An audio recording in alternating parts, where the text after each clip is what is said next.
Hello, everybody, and welcome to Friday Apocryphal Podcast, your one-stop shop for everything Friday Apocryphal and podcast. And boy, do we have a show for you today. Today we are covering 2nd Esdras chapters 1 through 3.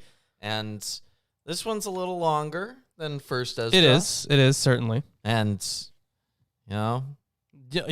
perhaps it's more exciting. Or it's a little bit longer and a whole lot worse. Maybe. We need to read it to find out. Yes. Well, I have the Anchor Bible, 1st and 2nd Esdras by Jacob M. Myers. And I have Erdman's commentary on the Bible, and the section on 2nd Esdras is written by John J. Schmidt.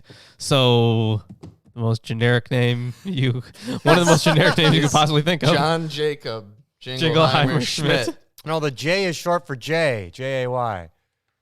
My grandfather's middle name is J. J-A-Y. And yes, the J is short for J. That's horrible. What a creative... You know what? What does J stand for? There's an introduction.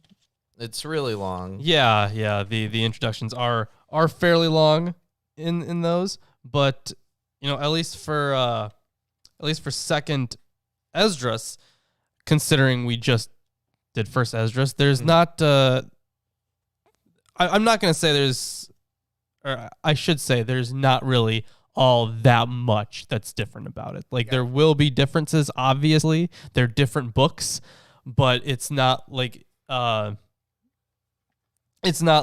biggest shift you're going to see. Yeah, so we won't be covering all of that, I'm sure. Yeah, let me just cover the date because that's probably the most important aspect of this to us right now. Yeah. So also, I want to point out that instead of bibliography... Books. No. Bibliography 2. Yeah, because they had the first one in a different book. Yeah. Okay, that's like if I wrote an article and I had a bibliography, then I wrote another article afterwards, and it was about the same thing, and I called it Bibliography 2, right? Electric Boogaloo. Yeah, that's ridiculous. You know what? What's his name? Jacob. I tell you, Jacob. No more clowning around. Okay, so... That one only is funny to Ruben and I. Yes. I even didn't get it. Yep. That's how inside a joke it is. Yep. So the date and purpose of our book are closely related. As in other books of the Apocrypha and Pseudepigrapha, 2nd Esdras 3 through 14 almost certainly comes from the last decade of the 1st century AD or soon thereafter. So very, very late. Yes, yeah. As may be deduced from the eagle vision in chapters 11 through 12 and the date mentioned in 3:1. Though that vision may have undergone revision, it appears fairly clear that it received its main thrust from events in the Vespasian Domitianic period. Vespasian? No, Vespasian Domitianic period, AD 69 through 96. From they were the emperors. Yep. Roman Empire. From 1020, we learn that Jerusalem had been destroyed and its sacred worship paraphernalia plundered. The description given here coincides with that of the Jewish historians. To be sure, the devastation wrought under Hadrian was equally violent and fearful, and if we had a description of it, such as that provided by Josephus for the one in 68 through 70, it would appear just as picturesque. Dio Cassius says all Judea was well nigh a desert. 50 fortresses and 85 villages were destroyed. 580,000 men fell in battle, while the number of those who perished from their wounds was never calculated. Despite the exaggeration of numbers, the devastation must have been frightful, the suffering and losses enormous. The immediate occasion for the Jewish revolt in the Hadrianic period was the establishment of Aelia Capitolina and the site of Jerusalem, and the erection of a shrine to Jupiter Capitolinus on that of the Yahweh temple. It is Oh my God, how could they do that? I know, right? Remember last time? By Jove. Yeah, remember last time when people were putting up statues in Yahweh's temple? Yeah. Doing anything of any other faith in Yahweh's temple? Bad. Very bad things happened. Yeah.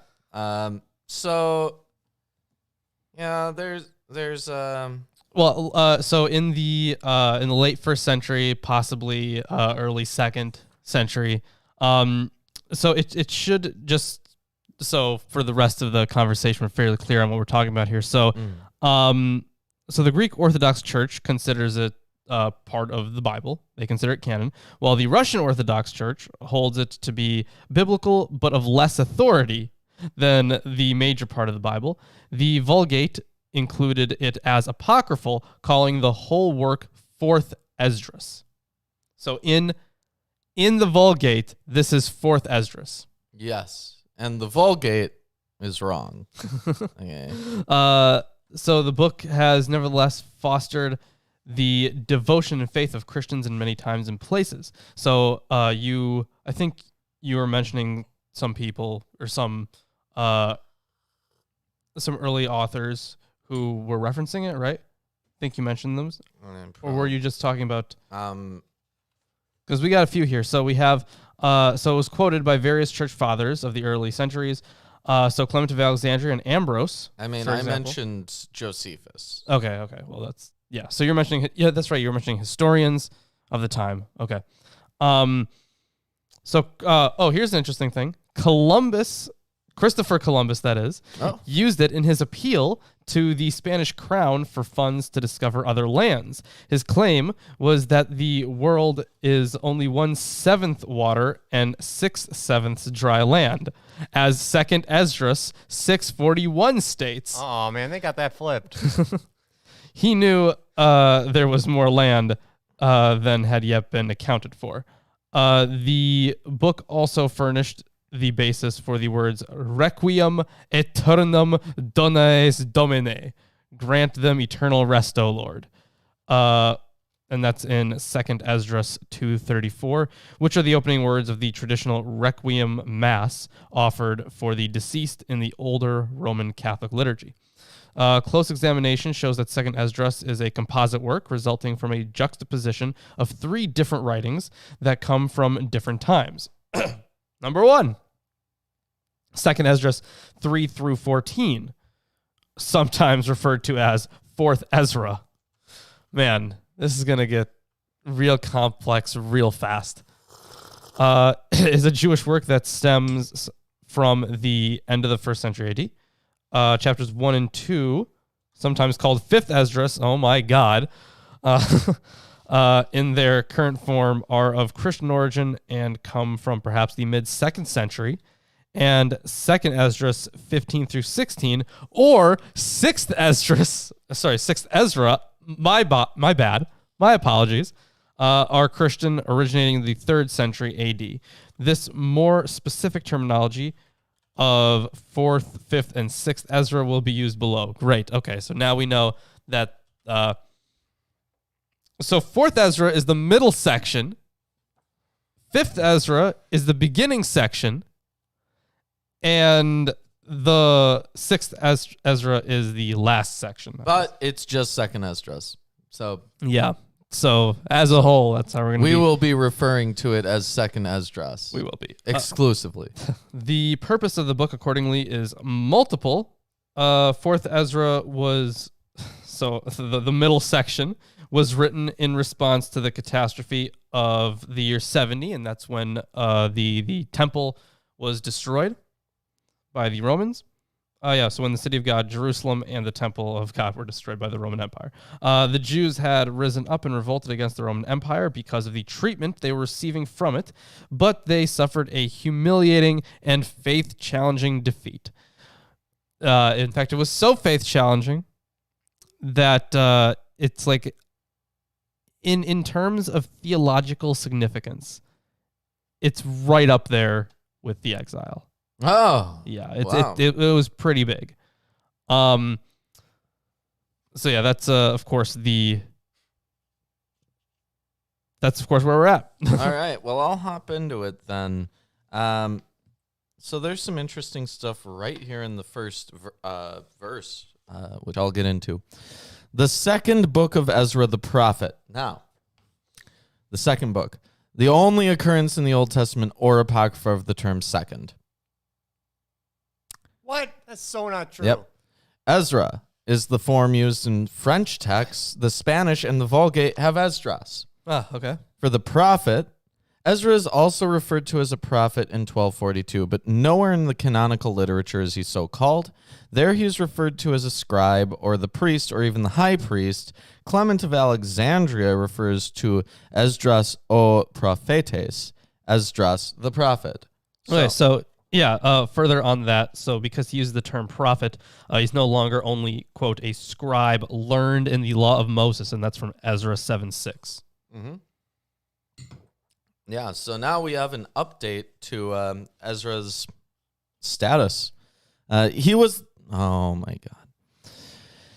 He was the son of Sariah, the son of Azariah, the son of Hilkiah, the son of Shallum, the son of Zadok, the son of Ahitub, the son of Ahiah, the son of Phinehas, the son of Heli, the son of Amariah, the son of Azariah, the son of Marioth, the son of Arna, the son of Uzi, the son of Borth, the son of Abisa, the son of Phinehas, the son of Eleazar, the son of Aaron of the tribe of Levi. He was a captive in the land of the Medes in the reign of Artaxerxes, the king of the Persians. Yeah, so for this genealogy, he's using both Ezra and First Esdras. So he's using Ezra 7:1-5 and Esdras chapter 8. Now, we have a matter of dispute here. Is it Artaxerxes the first, 465 through 425 BC, or Artaxerxes the second, 405 through 359 BC? Ezra is mentioned only in connection with Babylon, which the author includes in the land of the Medes. So yeah, didn't we have this conversation with First Esdras? we might have, but the point on being, like which Artaxerxes they were talking about? Yeah, the point being that we don't know which Artaxerxes it is. It's just Artaxerxes because, you know, why would you be specific about something like that? Yeah, absolutely. Now, the word of the Lord came to me, saying, and there's a note here. In the middle of your reading? So with Spanish, C, what is C? Yes. Yep. Is this in Spanish? No, the letter C. It said so with S, C. Oh, okay. And I'm assuming that this is a manuscript or a language group. It just says C.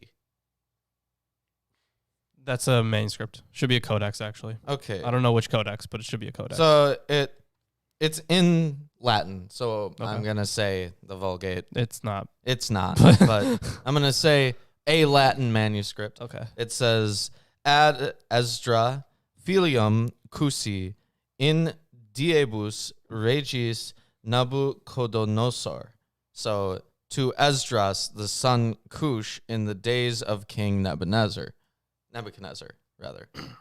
So that was added in there instead of to me.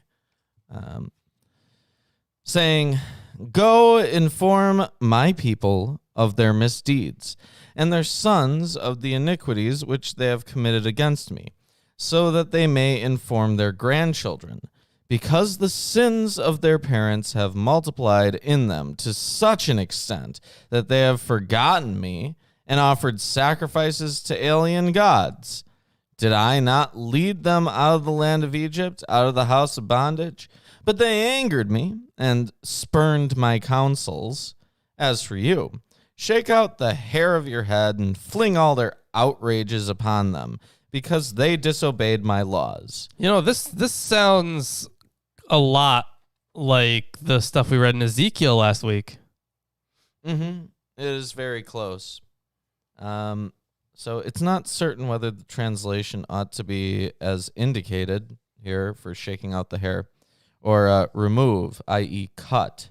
The plucking out of the hair was a symbol of mourning, but also of humiliation. So it may be a thing.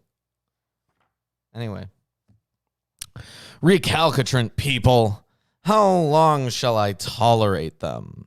I have bestowed so many benefits on them. I have overthrown many kings for their sake. I crushed Pharaoh with his servants and his whole army. I destroyed all nations before them. I exterminated the people of 2 provinces in the east, Tyre and Sidon, and wiped out all their adversaries. You must by all means speak to them, saying, this is what the Lord says. So a curious misconception of the author is the location of and time of destruction of Tyre and Sidon, cities on the Mediterranean, not provinces in the east. Yeah. Whoops. For in the east, James... perhaps it would be east of where they were, where the author is. Maybe. James suggests that the phrase may have come from Zephaniah 2:4 in the Septuagint. It's like east and west, except for northern and southern Egypt. Yeah, it's just like that. Yes. Lower Egypt, my bad. Yeah, they just mixed up directions all the time. That's not a mix-up of directions. Yeah, the author. Yeah, it is. The author rendered Mesembrias at noonday with in Oriente in the east, thus interpreting it as the quarter of a compass. It does not necessarily reflect the place of writing. The historical situation in the mind of the writer is unknown. It could reflect the conquest of Alexander the Great. So that might be part of it. But we can't know for sure because we can't talk to the author. No, we cannot. Or authors. We could try. We could. It's another ritual. Ghost summoning. We have a Ouija board. That is true. Yep. I always just fuck that up, right? Yeah, someone always does. It's me. I blatantly say it's going to be me, and then I do all it. of them, in all the Ouija boards on the planet, and every single time anyone has used one, it's been you. Well, you know how quantum entanglement and geopositioning work, so yep. Yeah, but it's just me. Yeah, obviously. Chris always does it wrong because he has very little fine motor control. Yeah, I have nerve damage in both hands. He's right. So, like, the consequences that you can very obviously tell that Chris is pushing it. Right. If you're not if the supposed ghost to do that when you're doing the Ouija board, you have to be very subtle with what you're doing to freak out the other person. Yeah. Right. And if the ghost all of a sudden starts misspelling basic words, you know it's Chris. Yeah, it's me. My bad. Yep. Words like tire. Wait, which one? Or there, or two. Or there, or there. Or two. Yeah. Yep. I normally get those right, actually, at least at this point. I would hope so. Maybe in high school. Oh, no.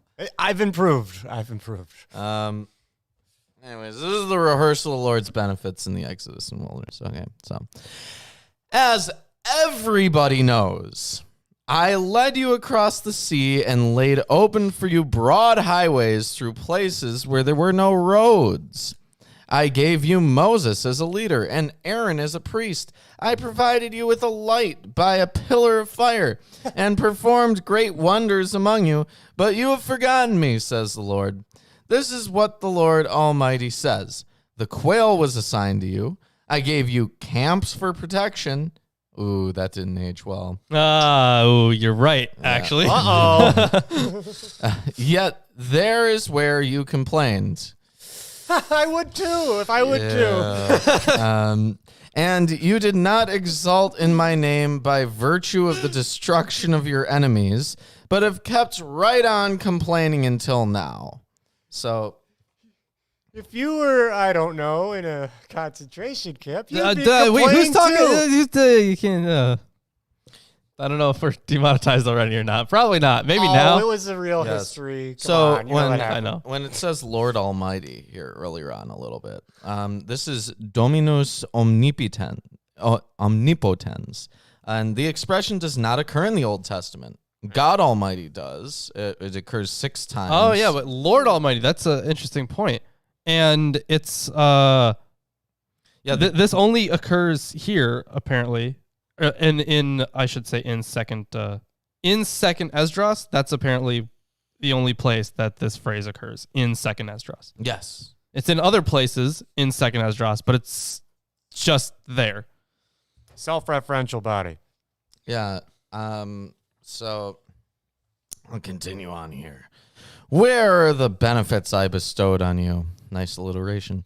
When you were hungry and thirsty in the wilderness, did you not cry out to me, saying, why did you lead us into this wilderness to kill us? It has been better for us to serve the Egyptians than to die in your wilderness. Oh no, they're not supposed to say that. Yeah, even if they're thinking it. Yeah.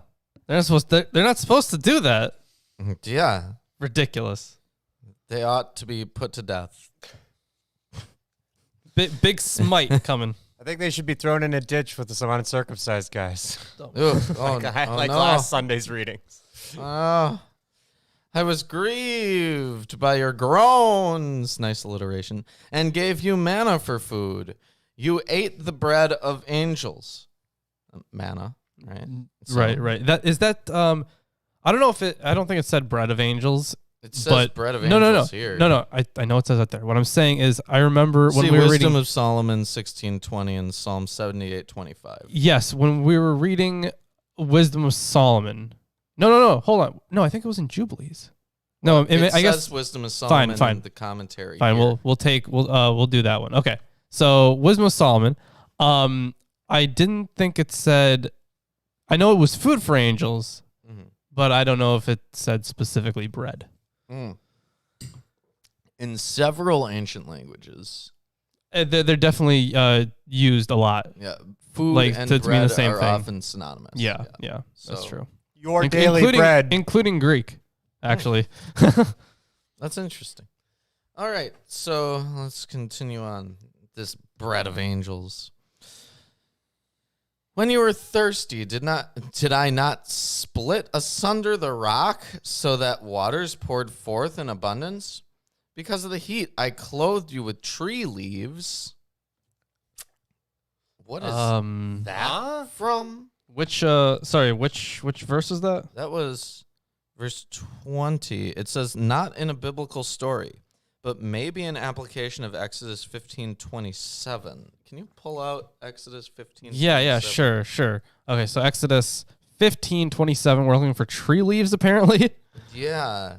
I know that stereotypically, Adam and Eve's right. Parts From the are- artwork. nice and covered. Yeah. This other Latin So one. then they came.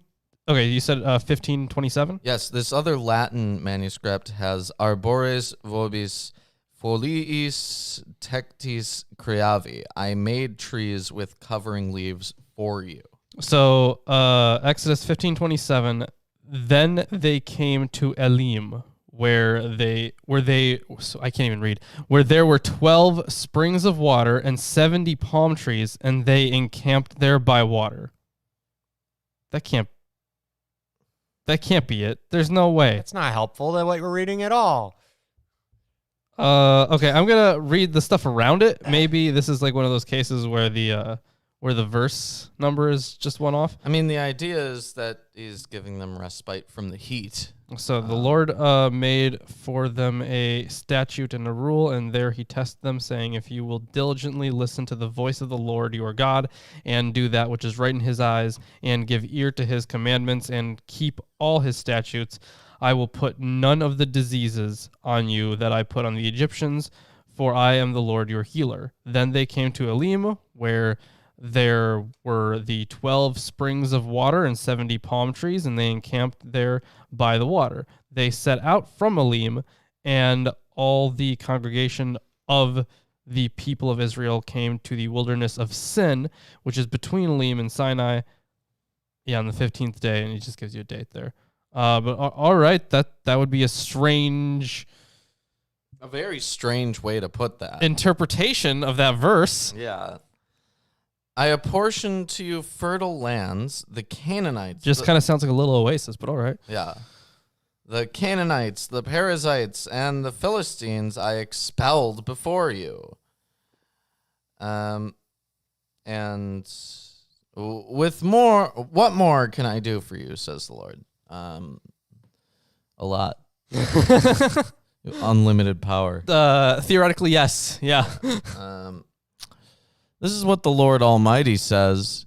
When you were in the desert, thirsty at the brackish river and blaspheming my name, I did not send fire upon you for your blasphemies, but made the river sweet by casting wood into the water. What can I do about you, Jacob? You would not listen to me, Judah. I will turn to other nations and give them my name in order that they may keep my decrees, because you have forsaken me. Wow. I will forsake you. See, that's the first time that's happened. Yeah. We haven't seen anything like that before. While God would, sometimes send enemies to destroy Israel or Judah, respectively, or he would say that, or he's just like letting the enemy take over or whatever. This is the first time he's saying, I'm going to give them my name. Yeah, and taking a wild shot in the dark here, maybe this is why it's apocryphal, at least partially. That would be that might This be is a cause, reason. perhaps. Well, because normally we wouldn't hear that in a mainline canon. That would be Yeah. sacrilege. Yeah. so there are references in the Old Testament, especially in the prophetic literature, castigating Israel for her apostasy, but not rejecting her outright. That appears first in the New Testament, Matthew 21:43 and Acts 13:46. Matthew 21:43. Yes. Okay. And hence, this section reflects Christian influence. Individuals were threatened with rejection in 2 Chronicles 15:2. This verse is quoted in the works of Augustine, which may have some bearing on the terminus ad quem date of the work. Yeah, therefore, I tell you, the kingdom of God will be taken away from you and given to a people producing its fruits. Okay. Mm-hmm. So this is a Christian influence. Yeah. That's, we already talked about it. It was in the first century. So Christians were around that. Let's see, that was what? Matthew? Yeah, that would have been. I guess it depends on how late. Oh, right. This is the thing that was a later edition, right? So you had because this is still, in the early chapters. So you have first, like the big middle section, which we're only going to be getting to the first chapter of that today, which was written first. This one was written a little bit later. So by this time, you would have already had, like a pretty decently sized growing Christian community. Although they might at this time still call themselves Jewish Christians. But they would have, not only would they have the potential influence of the New Testament itself, I'm only saying potentially because they still shared these ideas. So, at this point, it's the way the theology has evolved, makes fits right in. And you know what? We're always using the ESV. The KJV. So we use it quite a lot. For this episode, what? When we refer to verses, okay. the New Jewish Publication Society's version. Okay. Which is based off of a different manuscript, so the verses may be different. Okay. Great. Amazing. Yeah. Wonderful, right? So, let me continue on then. Because you have forsaken me, I will forsake you. When you entreat me for mercy, I will not have compassion for you. When you appeal to me, I will not listen to you. You have stained your hands with blood, and your feet were swift to perpetrate murder. It is not as though you had forsaken me, but you yourselves, says the Lord. Ooh. Yeah. Now that's classic. Yeah, that sucks. I mean, you hear this a lot from apologists, right? Like God doesn't send you to hell; you send yourself to hell. That kind of, it's got that same energy. So check Isaiah 1:15. Isaiah 1:15. Yes, because it says, "Stained your hands with blood," may be influenced by Isaiah 1:15. I mean the thing is, something like staining your hands with blood sounds fairly vague. It is fairly vague. Yeah, so 1:15, and when ye spread forth your hands, I will hide mine eyes from you. Yea, when ye make many prayers, I will not hear. Your hands are full of blood. Wash yourself, make yourself clean. Put away the evil of your doings. Yeah, okay. So yeah, your hands are full of blood. Yeah, so that's pretty close in meaning to that section. I suppose. Plus, your hands are full of blood, assuming you're alive. This version sucks. Well, I think we don't use it for a reason. You gotta read it. You gotta read it in this episode because we never use it. I mean, it's been sitting there for years. That's Okay. true. The last time we used it for a whole episode, Chris was reading. Wow. That's how long ago. Episode first off, it's Atheist Sunday School episode 34, I think, is when I stopped. Oh, I don't think you were on for that long. I think I was on for longer than you think. Maybe up 27 to 34 is when I think I stopped, somewhere around there. I don't remember the exact episode, but I'll double check. Yeah. Because, you it's did me. leave comments, It's too. me, so I want to know. Yeah. I always wanted to know. Anyways. And Jason points out Isaiah 59:3, "For your hands are defiled with blood, your fingers with iniquity." So this is a common thing, Yeah. especially in Isaiah, right? Because we have multiple bloody hands references in just Isaiah, given there's first, second Isaiah, And third. and third. But we're not going to get into that. If you want to get into that, go watch our episodes in Isaiah. We need more Where we views. covered Isaiah. Yeah. So this is, now we're getting into a new section, the Lord's appeal to his people. "This is what the Lord Almighty says. Have I not pleaded with you as a father pleads with his sons, as a mother with her daughters, or as a nurse with her babes, that you would be my people and I your God, and that you would be my sons and I your father? Accordingly, I gathered you together as a hen gathers her chicks under her wings. But now what shall I do to you? I will thrust you away from me. When you offer sacrifices to me, I will turn my face away from you. For I have repudiated your feast days, new moons, and circumcisions of the flesh." Oh, so this is the overturning, in a way, of the covenant stuff. Yeah, and Because this is quite a bit of what separates Jews from Christians. Mm-hmm. And another aspect of this is they went through these circumcisions for nothing now. That's right, yeah. And that sucks. I mean, what the hell, Yahweh? What if you're an adult, you convert, and you get circumcised, and then God's all we're done with that now, and you're just what? Are you kidding me? Yeah, what the hell, man? You know what I went through? Yeah, No, you don't, because you've never been circumcised, Yahweh. Yeah, it'd be pretty rough for that dude. Yeah. He knows what it's like because he was you. I mean, what? Okay. 33 was my last episode. Oh, well, I guess so. "I sent to you my servants, the prophets, whom you took and slew and mangled their bodies. Oh, damn. I will demand satisfaction for their blood, says the Lord." I don't recall the prophets being killed. Well, I guess 2 Chronicles 36:15. Fine. 2 Chronicles 36:15. Yes. I suppose I can find that. Although I mean, from the stuff we've read of the prophets themselves, while they weren't really treated all that great, I feel like if they're talking about those prophets, like Jeremiah, for example, they wouldn't like the language just seems too over the top. So sorry, you said Second Chronicles what now? Second Chronicles 36:15. Okay. Oh, so that's like almost at the very end. Yes. Second Chronicles 36:15, and the Lord, the God of their fathers, sent to them by his messengers, sending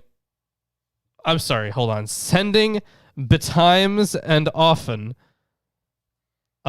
because he had compassion on his people and on his dwelling place. That's 36:15. Check that But in the ESV. Is that different in the ESV? Yes, I hope so. 36:15. Yep. Second Chronicles. Yeah. Second Chronicles. It's almost like we're trolling him. 36:15. It might be. The Lord, the God of their fathers, sent persistently to them by his messengers because he had compassion on his people and on his dwelling place. I'm just going to keep reading here. But they kept mocking the messengers of God, despising his word and scoffing at his prophets until the wrath of the Lord rose against his people until there was no remedy. Well, I mean, that's probably the section they're talking about. It doesn't say they took them and slew them and Does not. mangled their bodies. It does not. I don't recall It's anything. just implied. It's just implied.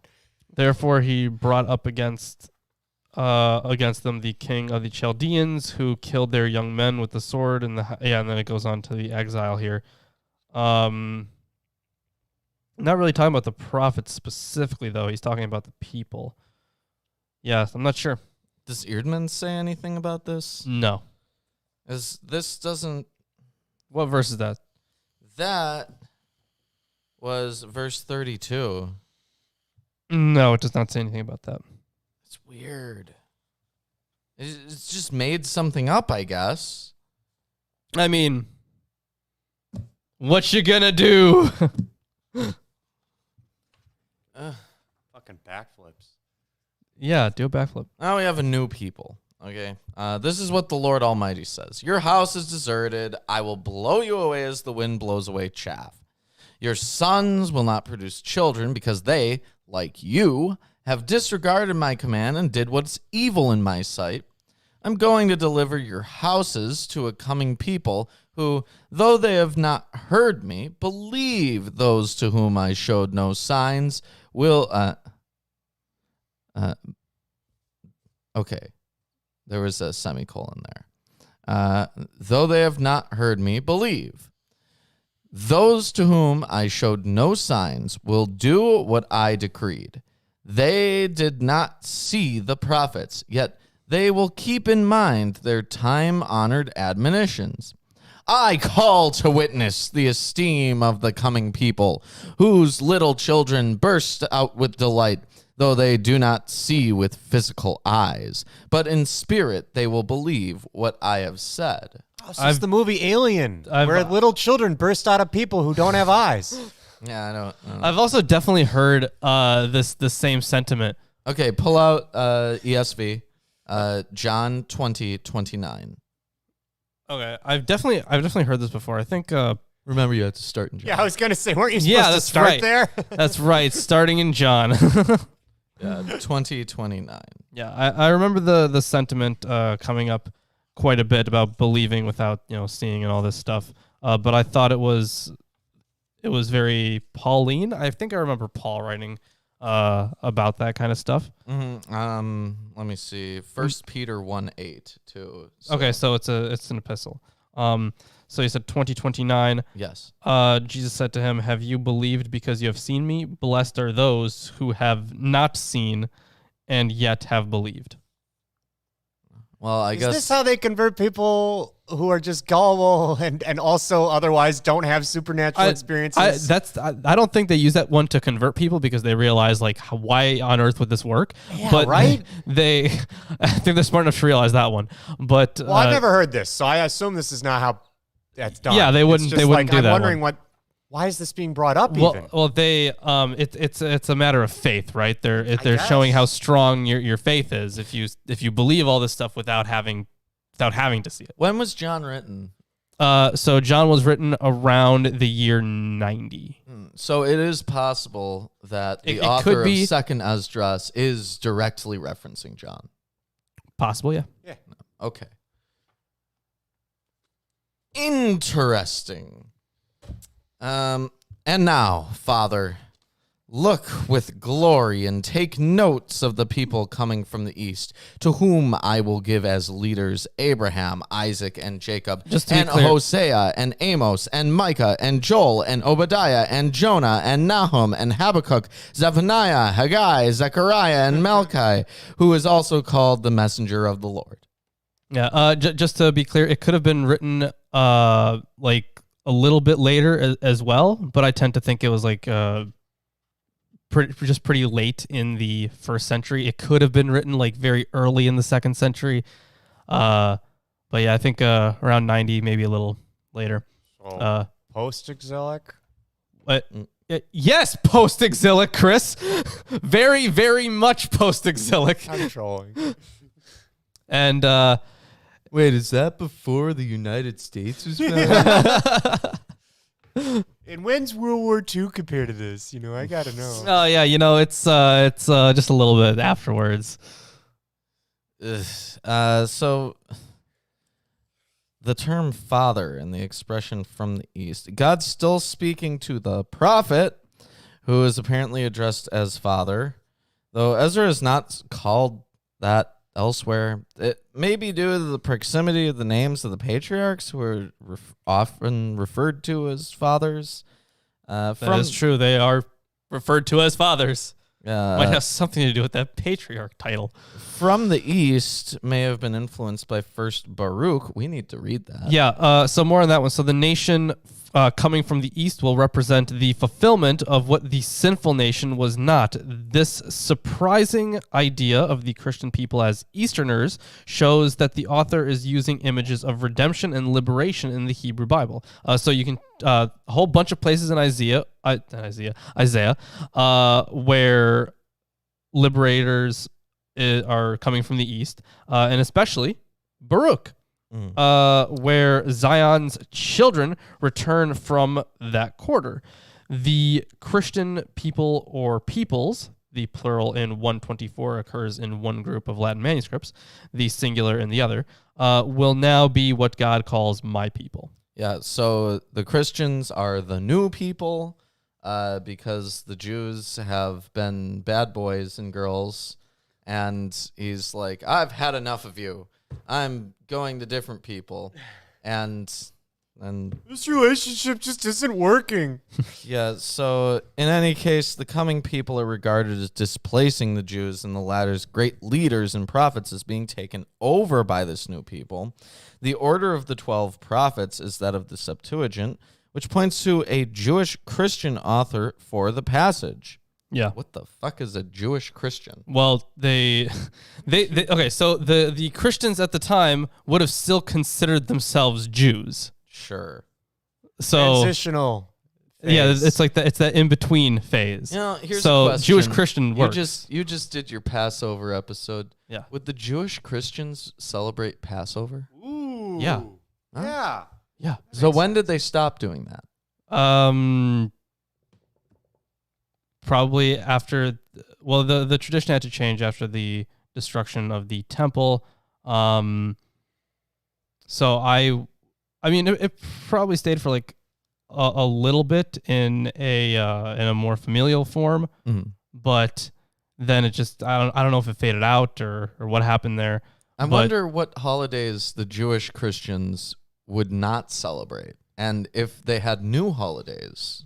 Okay, well, I'll give you. Well, like if consider this some weird stuff from my experience in Sunday school, Christian Sunday school. They taught us quite a lot about Passover and said that you could celebrate it if you wanted to. Right. It's definitely not like against. No. Like No. you obviously. It almost just somehow became optional. Yeah, Not I suppose. required, but also definitely not dissed on and totally worth Yeah, doing if yeah, you want to. Well, Looks like that's what chat's saying, too. I suppose the importance is different, right? Because the Passover is one of the more important events for the Jewish people, but You still learn the whole story. yeah, the Christians are a new people, though. They're a different lineage, right? So the consider this the Passover the Passover story and the Passover Seder, like it's reinterpreted in the New Testament. In like the thing is, it was very important to the authors, because you could see that the gospel authors used it for Jesus. He was the Passover lamb. Mm-hmm. But of course, this is actually something I'm going to be getting into. All right then. This is something I'm going to be getting into in my Suffering Servant video, actually. I think on what are they called? On Something. no, it's no. I got the word. It's like when you are suffering for somebody else. Being a martyr? No, not a martyr.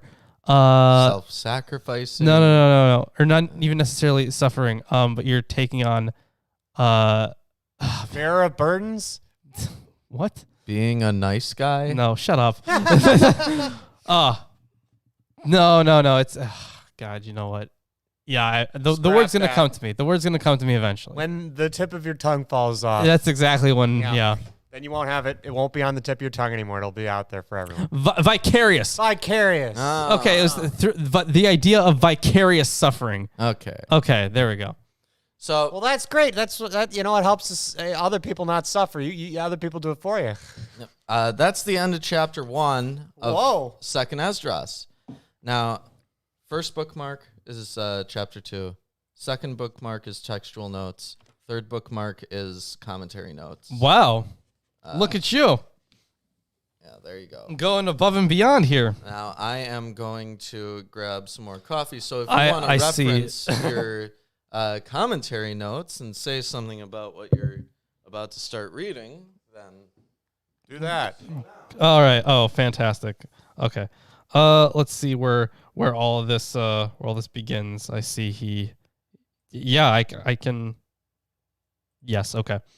I'm just looking over where all the notes begin. So this first section. So many of the themes of chapters 1 and 2 were developed from chapters 3 through 14. That would just make sense.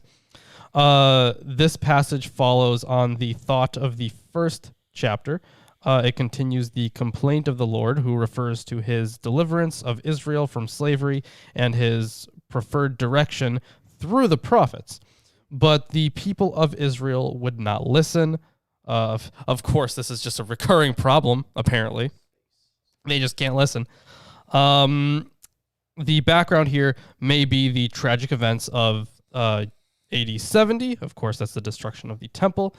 Zion, their mother, metaphorically, of course, was widowed and abandoned. And we are going to get into that metaphor a little bit more here as well. All right. Yeah, just to make sure I didn't lose it. So, chapter 2. you know the way that chapter 1 opened. I gotta go to the bathroom. Okay, have fun. Switch it to both of us before you do. He did. Oh, he did. It's just slow here. Yeah. So, yeah, the way that chapter 1 opened, they have a call to prophecy, right? And that's very similar. We were talking about epics before the show started. And that's something that pops up in epic poetry a lot. You have Homer with, like, sing to me, O muse, or, like, in Paradise Lost does the same thing. It's like, from heaven on high, oh heavenly muse, right? Which is kind of the same thing. I'm guessing that given the time period, there would have been some influence maybe from the Homeric tradition. Well, the thing about all Greek texts is after the area was Hellenized, the motifs and many of the feelings that permeated those writings kind of just found their way into the culture of the time because the world had, or this section of the world, I guess, had been Hellenized. Like, Greek culture was everywhere. Mm-hmm. And there was really no way of getting away from it. So even if it wasn't like a direct, copy paste kind of thing, Right. like many of the ideas are still there. Like the Jesus, for example, in the Stilling of the Storm narrative, that idea of like, this is how you prove that you are divinely ordained came from the Greeks. There was a story about, well, I mean, it came from the Hellenized world, because there was a story about Caesar, for example, who there's this huge storm, and the captain was like, we can't go anywhere, man. There's this crazy storm, and he's like, no, we will go onwards. God is on my side. Got the power of God and anime on my side. And who needs strategy in war? God's on my side. Well, I mean, yeah. But the thing is, it wasn't even like it wasn't a war or anything. They were just, they were just sailing. They were just trying to get somewhere. And yeah, they were fine. Caesar was right. In fact, that kind of motif, I forget which book exactly it's in. It's in one of the synoptics, I think. Mm-hmm. But it's actually, it might be in John. But I don't know. I haven't read that verse in a while, but I do remember at the very end of the verse, the one of the people there is like, who is this man that even the winds and the waves obey him? Like, obviously hinting at like God power here. Mm-hmm. So like that motif was taken over, even if it wasn't like a direct copy from any piece of Hellenistic literature. Mm-hmm. It was still there. Yeah, so, and obviously, like the flood narrative, has very tons of parallels. In fact, sooner or later, I'm gonna buy the Sumerian myths. Sure. And we might get into it after we're done with the New Testament, after we're done with the Book of Mormon, right? And there's flood myths there. There's actually a lot of parallels which pop up in the Bible. Yeah, So in this chapter, we're going to have personified Zion again. Yeah. Exciting. She's going to be like the sorrowful mother of the Israelites. She's going to see the plight of her children and have no hope. She'll encourage them to seek the mercy of God, but as was already established. Man, I can't wait to have no hope. Abandon all hope, ye who enter here. All right, chapter 2. This is what the Lord says. I led that people out of slavery and gave them commandments through my servants, the prophets. Yeah, Jason quoted Matthew 8:27. Who can this be that even the winds and the sea obey him? Yeah, exactly. Right. Of course, exclamation point Jason for always the correct verses. Yeah. Chris, put in that command. I'm trying. Put it in. Great. Just shove it in there. for all your verse needs. Yeah. To whom they refused to listen, but rendered my counsels ineffective. The mother who gave birth to them said to them, Go, children, for I have been widowed and forsaken. I reared you with joy, but lost you in pain and sorrow, because you sinned before the Lord. So I wonder, he says, rendered my counsels ineffective, right? What other instances do we have where, I know that it's just like counseling here, but other instances where actions of human beings have rendered the will of God ineffective? I mean, I am assuming that they're just that the author's just going for like they didn't listen. No matter what you did, the people didn't listen. Mm-hmm. I'm assuming that's what they're going for here. Stiff-necked, hard heart. Yeah, pretty much. All right. That's what I would think. Yeah, because you sinned before the Lord God and did evil in my sight. What more can I do for you? For I have been widowed and forsaken. Go, children, and pray the Lord for mercy. But I summon you, Father, as a witness, in addition to the mother of the children, inasmuch as they have refused to keep my covenant, to confound them, and to despoil their mother, so that they may have no issue. Let them be scattered among the nations, and their names obliterated from the earth, because they held my covenant in contempt. You know, this is so strange. Yeah, first Esdras, we were literally just getting back to Jerusalem and rebuilding. But Yeah, now, right. immediately, they jump into this scattering and exilic narrative again.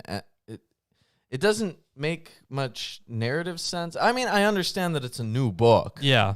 right? But Like, they're not meant to be. are we jumping back in time to before the... But no, because Yahweh's speaking to Ezra at the beginning.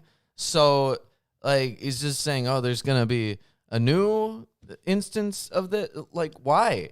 Like, how quickly? they're how doing- quickly happening. did this happen? They're doing a, what's it called? A remake. They're doing a remake. I guess, but how quickly did this happen? They literally just got back and were like, "Oh yeah, our pagan wives and children were abandoning." Yeah, but and this Right, sequel but this- came out 14 years after the original. Come This on. is just, it's a complete remake. Like, they're not, the other one isn't even, you're not even thinking about the other one. Like, this is a remake. They are, of course, actually thinking about the other one also. But Right. still, it is a remake, in effect. Let's see, where was I? So, of course, a whole bunch of judgment on them. They did bad things, and Israel's all, I guess, the Zion itself personified is all mad. Woe to you, Assyria! This Okay. This is verse 8, yeah. So let me get into this. The author freely uses passages from the Old Testament and New Testament showing that this new people of God will replace the old one. Among the judgments is a woe against Assyria.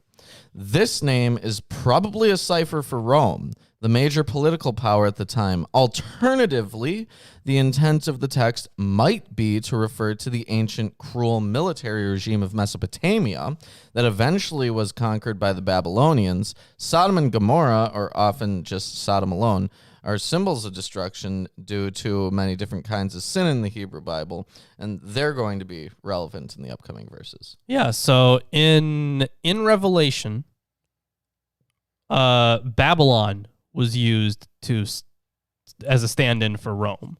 Yes. So it seems that here they are potentially doing the same thing, but with Assyria. So here it is Assyria, which is employed in other books to designate powers hostile to the Jews. Ezekiel 32:22 speaks about Assyria in Sheol, and Zechariah of laying low the pride of Assyria. Actually, we just read that Ezekiel bit a little while ago. Yeah, we did. So the Qumran scroll 1QM designates the opponents of the sons of light, Kittim of Asher. Of course, Asher from Assyria. And the Sibylline oracles predicts a violent destruction to come one day upon Babylon and the race of the Assyrians. So Jason says that Babylon is Jerusalem in Revelation. Yeah, I very heavily disagree on that one. Have you ever met those Christians who are like, well, in Revelation... Actually, hold on, just one thing. Jason, I don't know if you saw the video I did on Revelation, but I went like really, really... I got really detailed with that one.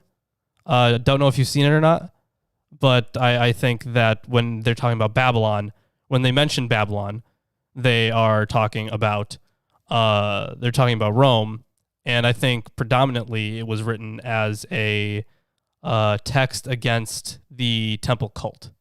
I think there's a lot of polemics against the temple cult.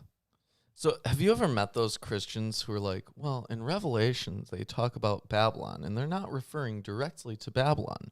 Therefore, in the Old Testament, when they talk about Babylon, those are actually prophecies about things that will happen in the future. I've met Christians like this. Right? Okay, I mean, if you're going down that route, I suppose I see how they get there, but also, they're written not only by completely different people, in very different times and in very different places. Yeah. Yeah. Well, the idea is that the words would literally be given to them from God about events in the future. Right. And especially if they come from a dispensational narrative, right? Then they think that this gets updated over time to become more and more accurate, which is their explanation for why Sheol in the Old Testament isn't like hell later on, is because, well, hell was just a further dispensation, right? They just gave more details about it, which weren't present previously. I see. Yeah. Well, you know what? If you're under that, schema, then honestly, like, evidence would mean almost nothing there. Right. Right. I don't think they care about the textual traditions. Right. Because in those cases, it would be really hard to demonstrate anything, because you're just kind of like, well, it was that, but we just didn't know that before. And it's not like, here was this truth that we didn't discover yet. It's that we just got a little bit more specific about it over time. And like, you could, I don't know, I feel like that argument is very, very weak. Yeah, there's like I have some books on it. I can bring them in sometime. But yes, I agree, Jason. The dating is incredibly important for Revelation there. It can honestly change the meaning of so much stuff. Like the date is very critical. Yes, and Jason, if you aren't convinced by the Rome theory and you think that the Jerusalem one is more accurate, please leave a lengthy comment on the Revelation video. You can post whatever anywhere. You can just contact us. You can leave links to, I don't know, anything to things that support your argument, books perhaps that support the argument. Just either way. Where were we? We were before verse 15. Right. I think. Okay. We just got into Assyria. Yes. Okay. So woe to you, Assyria, who conceal the unrighteous ones within you. O evil nation, recall what I did to Sodom and Gomorrah, whose land lies prostrate as lumps of pitch and piles of ashes. Just so will I do to those who have not listened to me, says the Lord Almighty. Of course, look what I did to these places over here. You don't want that to happen to you.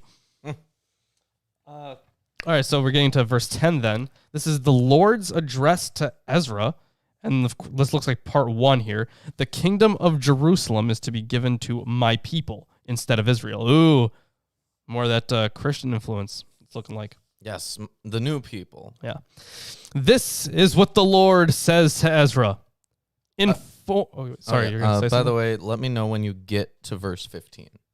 Get to verse 15? Yes. Okay. This is what the Lord says to Ezra. Inform my people that I will give them the kingdom of Jerusalem, which I would have given to Israel. And I will reclaim for myself their glory and give them the eternal tabernacles, which I had prepared for them. The tree of life will become an aromatic perfume for them. They will neither toil nor be fatigued.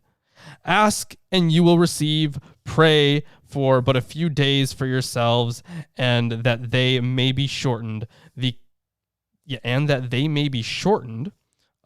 kingdom is already prepared for you.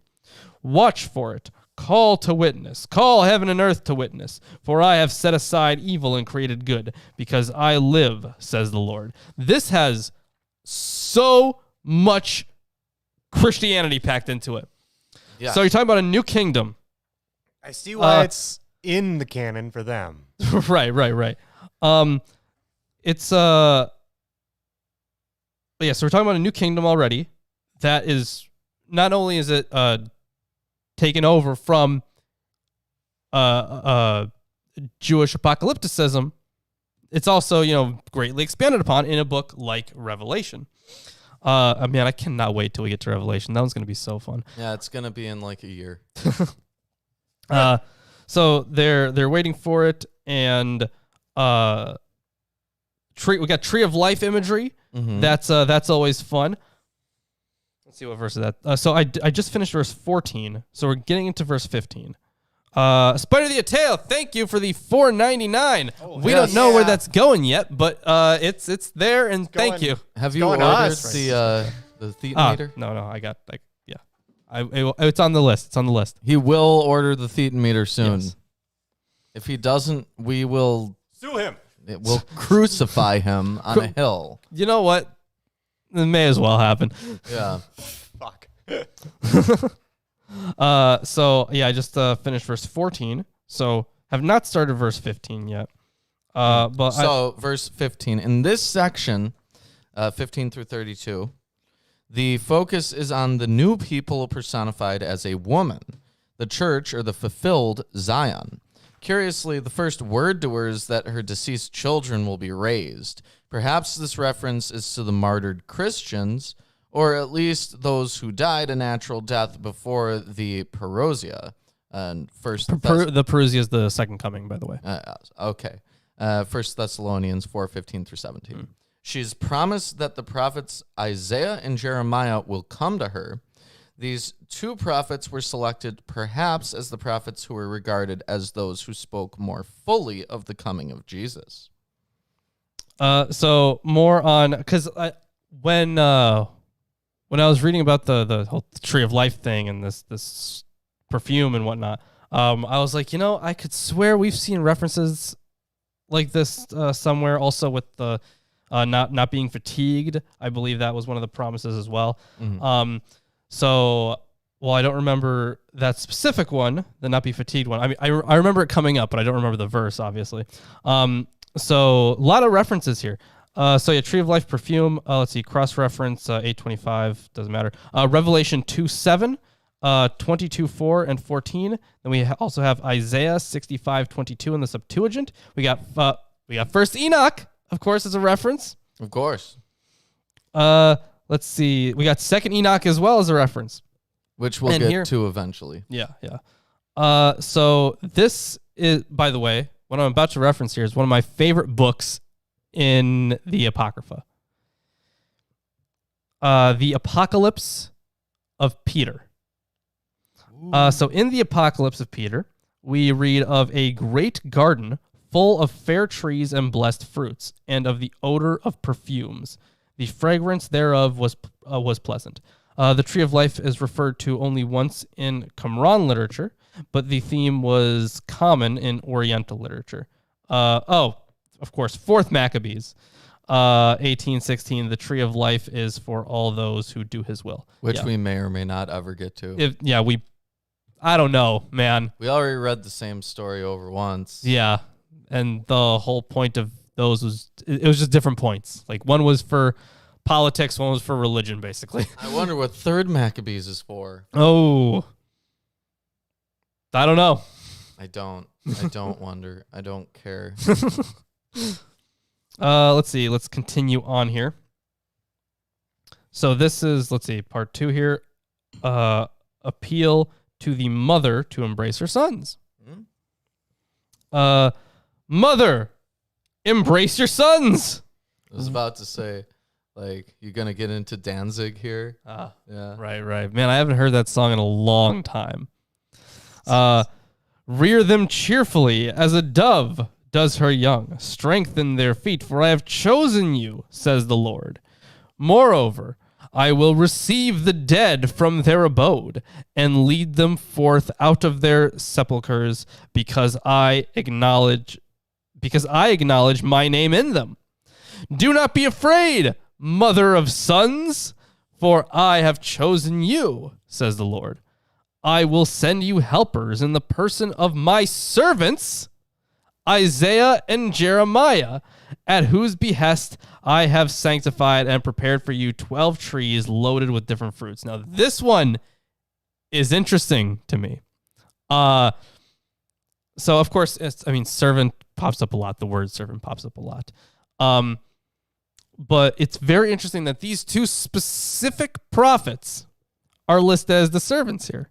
Or as the actually more like saviors. I will send you helpers in the person of my servants. So they're the big dogs here. Yeah. That's very interesting, considering a text like Isaiah, of course, has these servant songs, which we covered, right? Which is the current big project that I'm working on. And of course, Jeremiah. He took a visit to a bathhouse once. Oh yeah, that's how you have kids by accident, I hear. That was the craziest story. It is the craziest story. That one was insane. I'm actually gonna reference this one. So it's second Esdras 2. Oh fuck! Oh my God! What? Noam Chomsky died. What? Yeah. What? Oh, everyone loves that guy. Holy shit! Oh, he was one of the guys I wanted to hang out with once. Well, that's not gonna happen now. I don't have role models. I just have guys I would hang out with, What and he the was one hell, of them. man? Damn. Dang. I liked Noam. Rip I'm Noam gonna tell my Chomsky. dad real quick. Rip When in was peace. that? He loves Was it Noam. like just a few hours ago? I'm guessing. That's today, I guess. Shit. Wow. That's Yeah, Noam Chomsky, he's like a psycholinguist and also political philosopher. Yeah. He's done a lot of stuff. Yeah, good guy. And that sucks. That does suck. The rest of the episode dedicated to Noam Chomsky, I suppose.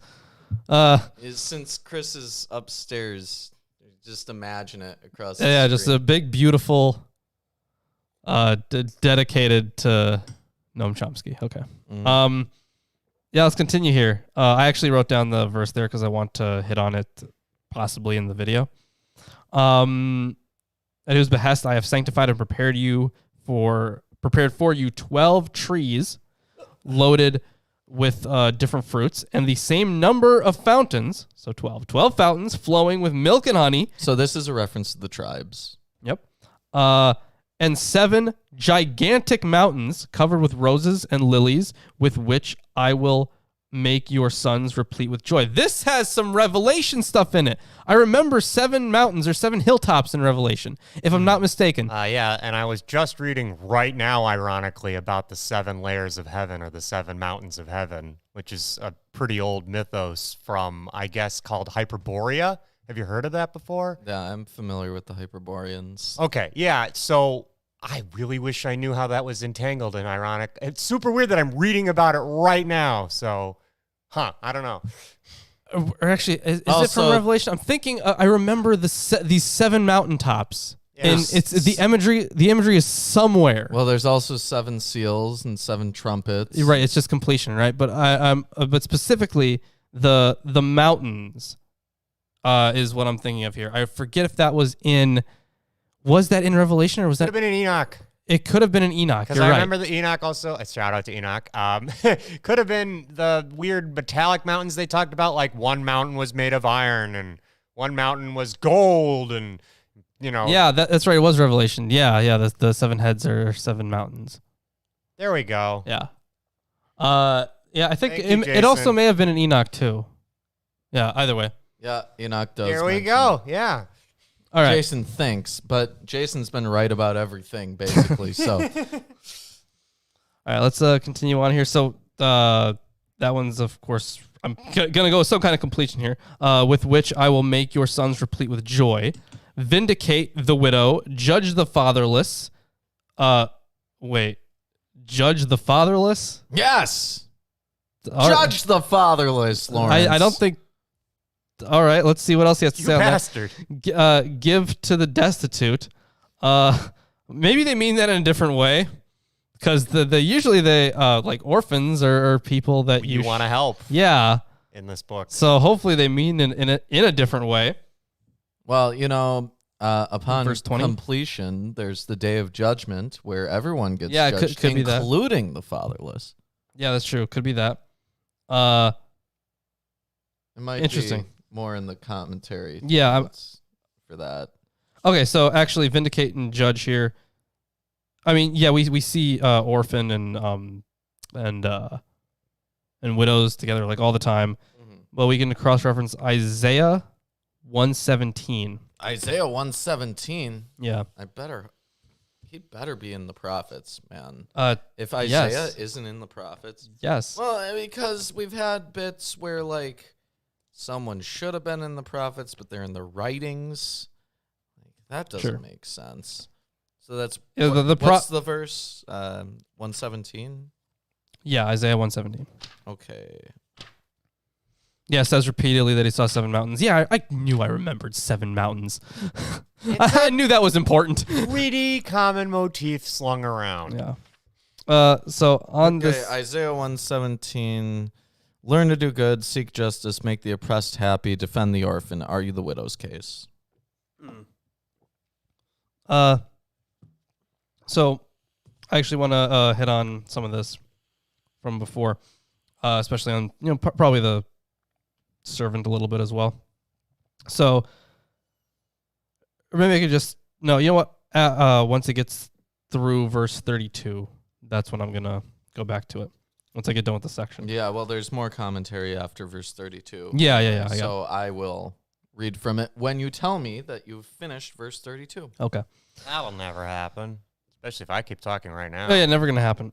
Vindicate the widow, judge the fatherless, give to the destitute, care for the orphan, clothe the naked, heal the crippled and the sick. So that is very close to the Isaiah portion that I just read. Yeah. Do not joke about the lame. I'm sorry, Chris. Well, I'm not lame, but I do joke about No, you're everyone. pretty lame. I know that's not how it's meant, Yeah, but you're pretty lame. I am the least cool person possible. Perhaps that's a way of phrasing it. Yeah. Shield the maimed and permit the blind to see the vision of my glory. Keep safe within your walls the old man and the youth. Wherever you find the dead, bury them there and mark the grave, and I will give you a front seat at my resurrection.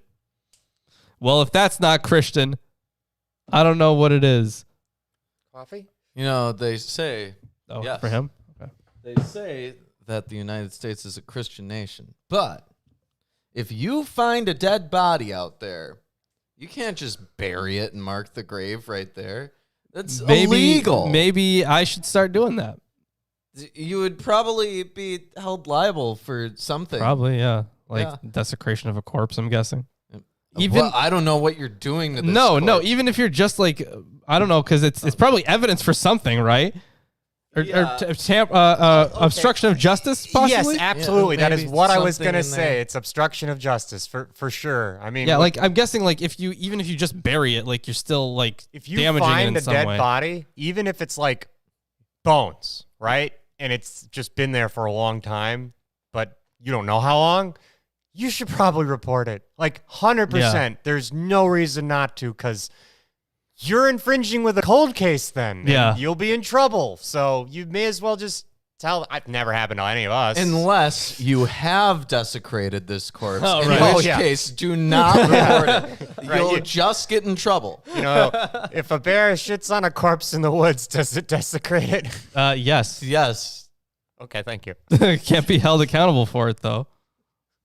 Legally speaking.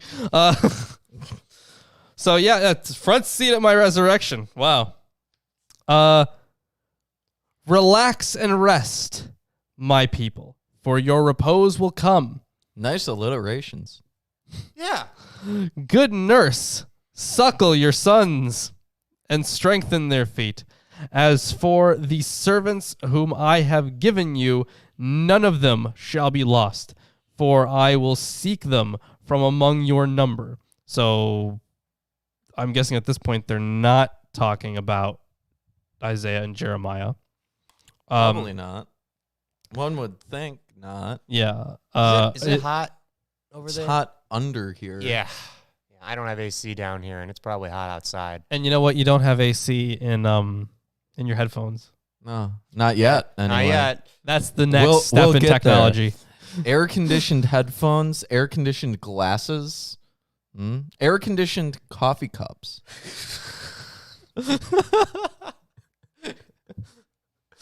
Amazing. Why has no one ever thought of that? For this entire time, we've just been putting ice in coffee, but no. Why would you put ice in coffee? You're just watering down the coffee. Exactly. Yeah, You need yeah. air-conditioned coffee. Damn That's right. straight. That's right. That's amazing. Okay. You know, the coolant would just like leak into it. that gives it that nice little Who needs metallic cream and flavor. sugar? Ugh. Exactly. So as for the servants whom I have given you, none of them shall be lost, for I will seek them from among your number. Don't despair, for when the day of affliction and distress comes, others will weep and be brokenhearted, but you will be cheerful and prosperous. The nations will be jealous, but unable to do anything against you, says the Lord. My hands will protect you, so that your sons will not see Gehenna. Of course, that's where people were put through the fire. Mm-hmm. That's another way to say death. I hope the author isn't confusing Sheol with Gehenna, I also hope so. but they may be, given that they're writing so late. Yeah, at this point, it may have just meant the same thing. Rejoice, mother, with your sons, because I will save you, says the Lord. Call to mind your sleeping sons, the dead ones, I'm assuming, for I will bring them forth out of the hidden graves of the earth and show them mercy, because I am merciful, says the Lord Almighty. Embrace your sons until I come and proclaim to them mercy, for my fountains are overflowing and my grace will never cease. Well, Now, apparently it did when you were like, I'll have no mercy upon you when you call for help. And like, but that was the whole point. okay. So for Gehenna, yeah, of course, this was the Valley of Ben Hinnom, passing through the fire, all that stuff. People were, at least in the imagery, people were sacrificed there. So not great, but importantly, earlier regarded as place of punishment for wicked Jews in full view of the righteous. Later as the abode of all the wicked. So we're about to get into a new section here. So now the Gentiles are going to be addressed as the potential new people. Mm-hmm. If they're ready, they can receive the rewards of being this new people. The test will be the sending of a savior. What's required is to receive this sent one with joy and thanksgiving. The author foresees many who have made that acceptance. Enthusiastically, the author addresses Mother Zion again and bids her to count the multitude who will be saved. Then Ezra's going to report his vision. Great. I love reporting visions. So verse 33. Yep. I, Ezra, received a directive from the Lord on Mount Horeb, and Mount Horeb is Mount Sinai. They're the same thing. To go to Israel. Yet when I came to them, they repudiated me and spurned the Lord's command. So I say to you, heathen, who hear and understand, look forward to your shepherd. He will give you eternal rest, for he is near who will appear at the end of the age. Nice internal rhyme. He is near who will appear at the end of the age. Yeah, this is more poetic.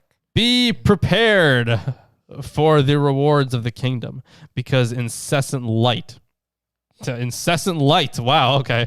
Will shine upon you forever. Yeah, yeah. Actually, does that's make it incessant, noteworthy. yeah. The translation here, like, they keep up a lot of alliteration, like internal rhyme schemes. They don't present it in poetic meter Right. at all. But, Good. That would be horrible.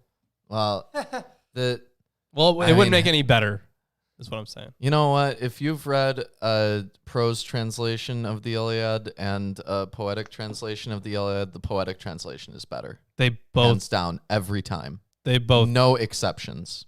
They both are not great. No, because Homer's not great.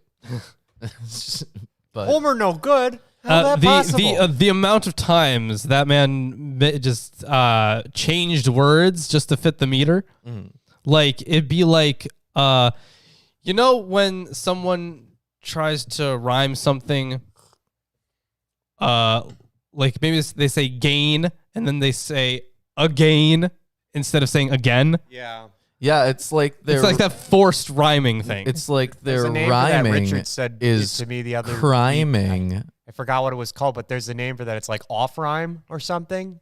Basically, where it's anything with orange that you try to rhyme is always going to be an off rhyme or something like that. like door hinge. Yeah, it's not a Hinge true rhyme. would rhyme It's with a- it. Yeah. In fact, that was the crossword puzzle yesterday too. What rhymes with orange poorly and for a door? And I'm like, a door piece? Oh, that's stupid. Yeah, I forget what they're called too, but yeah, there is a word for it. Yep. Yeah. Well, I can look into it real quick. there's false rhymes. It might be like that. But like, moreover, it makes me wonder about the accuracy of the translation, because if the original text were highly alliterative, then that likely would not translate directly into English. But if the original text were highly alliterative, then a translator might choose to translate it in such a way that it is more alliterative. Yeah, so there's no such thing as a perfect translation. Right. You're never gonna get that. But there's more and less accurate ones. Yeah, it depends on what you're going for. If you're going for literal translations, a lot of them will be nonsense, Yeah. or you'd have to work really, really hard to try to figure out what each sentence is. That's what happens when you have a literal translation. On the other hand, if you're using more of like, well, what does this mean? You do get the meaning, but you don't have the words behind the meaning. Right. So you kind of have to play. It's like a balancing act, Either way. Finish off the chapter. Oh wow, yeah, I'll give that my best shot. Not in that way. That's not even what I was thinking. It's just the good amount to go. Let's see. He will give you eternal rest, for he is near, who will appear at the end of the age. It is called an imperfect rhyme. Imperfect Okay. rhyme. Thank you. Be prepared for the rewards of the kingdom, because incessant light will shine upon you forever. Flee from the darkness of this present world. Take possession of the delight of your glory. I bear witness openly for my Savior. Accept the gift of the Lord and rejoice. Be grateful to him who has called you to the celestial kingdoms. Arise, stand erect, and observe the number of those marked with the seal at the Lord's banquet. Is there a note on the celestial kingdoms? I am currently checking here. Because that is something that's very much not Old Testament-y. Yeah, that's Dungeons and Dragons sounding. Yeah, cross-reference it's just the kingdom of heaven. Okay.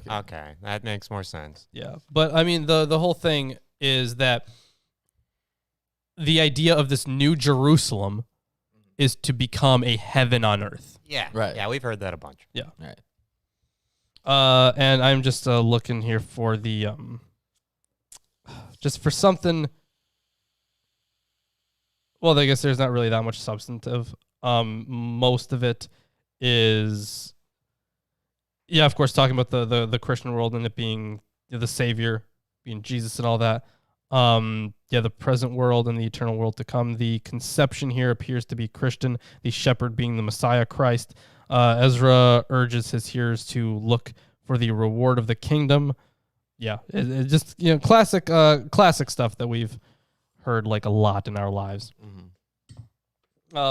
Continue.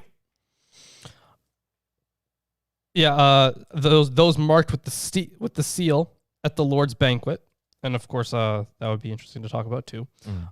Those who have withdrawn themselves from the darkness of the world have received dazzling garments from the Lord. Take, Zion, your number, and enfold your white-garbed ones who have fulfilled the law of the Lord. So the holy men of Israel is what they're asking for. Yes. What verse you on? That was verse 40. Okay. Keep going because it's about to get interesting. Great. So verse 41, the number of your sons for whom you long is full. Implore the counsel of the Lord that your people who were called from the beginning may be sanctified. Now, is there a note on the counsel of the Lord? Or is it like counsel, like counseling? Or is it like counsel as in the counsel? Well, talked about there's not... the angelic council, basically. It's not that one. Those guys that pray all the time to him. Yeah, but they're not a council. They don't make decisions. They don't litigate. I felt like they did because there's the angelic tablets. So the Latin... They don't anymore. That was done by God. The Okay. Latin... Well, it's all done by God. The Latin, gentlemen, is Imperium Domini. Refers to the controlling authority or realm of the Lord refers to the controlling authority or realm of the Lord several times referred to in the Old Testament. The Latin word imperium does not occur elsewhere in 2nd Esdras. The translation given is therefore not absolutely certain in the context of the sentence. The verb impero is found only in 3, 4, 6, 41, 42. Oh yeah, plenty of times in chapter 6. And that's what you're getting out of that. That's the whole note. Well, it reminds me of that one psalm. I think it was Psalm 82, which... Yeah, but I don't think it's the same thing as... Probably not. But it's reminiscent of that kind of divine counsel idea. Yeah, but I don't think this is a divine counsel. Well, it's a much later book. Yeah. Right? So what it means to be a divine counsel is, I guess, subjective from time to time. Yeah, it changes over time. This would not be like... No, they're just asking God for sanctification here. Like, we get that. Yeah, they're getting a council together. Like, ask for, like, on behalf of these people here. Yeah, so that's all that's going on here. Okay. Because there are times in the Bible where it's like literally a council of divine beings. That is true. So on to verse 42 here. This is Ezra's vision and dialogue with the angel. Yeah, this is about to get much more interesting. Great. All right. This is way better than first Esdras. Yeah, fuck first Esdras. Yeah, there's an alliteration. Yeah, there you go. Also, I'd like to just state, angels are weird. Yes. Yeah. They're really weird. Once we get to the Apocalypse of Peter, we're going to be told how sexy they are. I mean... We already got told about that. No, but Pillars of Salt. You're getting it a little bit more. More sexy than those guys? But wow. All of their heads with the... I mean, that's attractive. way more beautiful than that. I don't know. I really like those eye wheels. Don't we all? Super hot. They are. I'm so attracted to eye wheels. I, Ezra, saw a huge throng on Mount Zion, which I was unable to count, and all praised the Lord vociferously with songs. In their midst was a young man of towering stature, taller than all the others. He set crowns upon the heads of each one of them, and was even more exalted. This man is a king of kings. Yes. Ooh, crazy. Maybe even a god of gods. Yeah, let's see. Then all the others, he set crowns upon the heads of each one of them, and was even more exalted. But I was struck with awe. Then I inquired of the angel as follows, "Who are these, sir?" His answer to me was, "These are the ones who have laid aside mortal clothes and put on immortal ones and have confessed the name of God. Now they are crowned and receive palms." So what I'm gonna hit on that one a little bit later there, the palms thing. So what's interesting is you have someone here, an angel, it seems. It seems. Well, But it says angel. It says angel. the angel that he's talking to. But this other individual, the tall one, is a different character. Yeah. Yeah. Well, Which you'll get into shortly. okay. Continue. So please continue.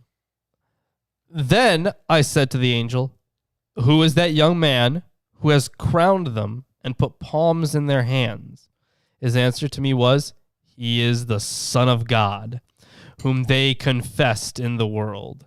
So I began to praise those who had so firmly stood for the name of the Lord.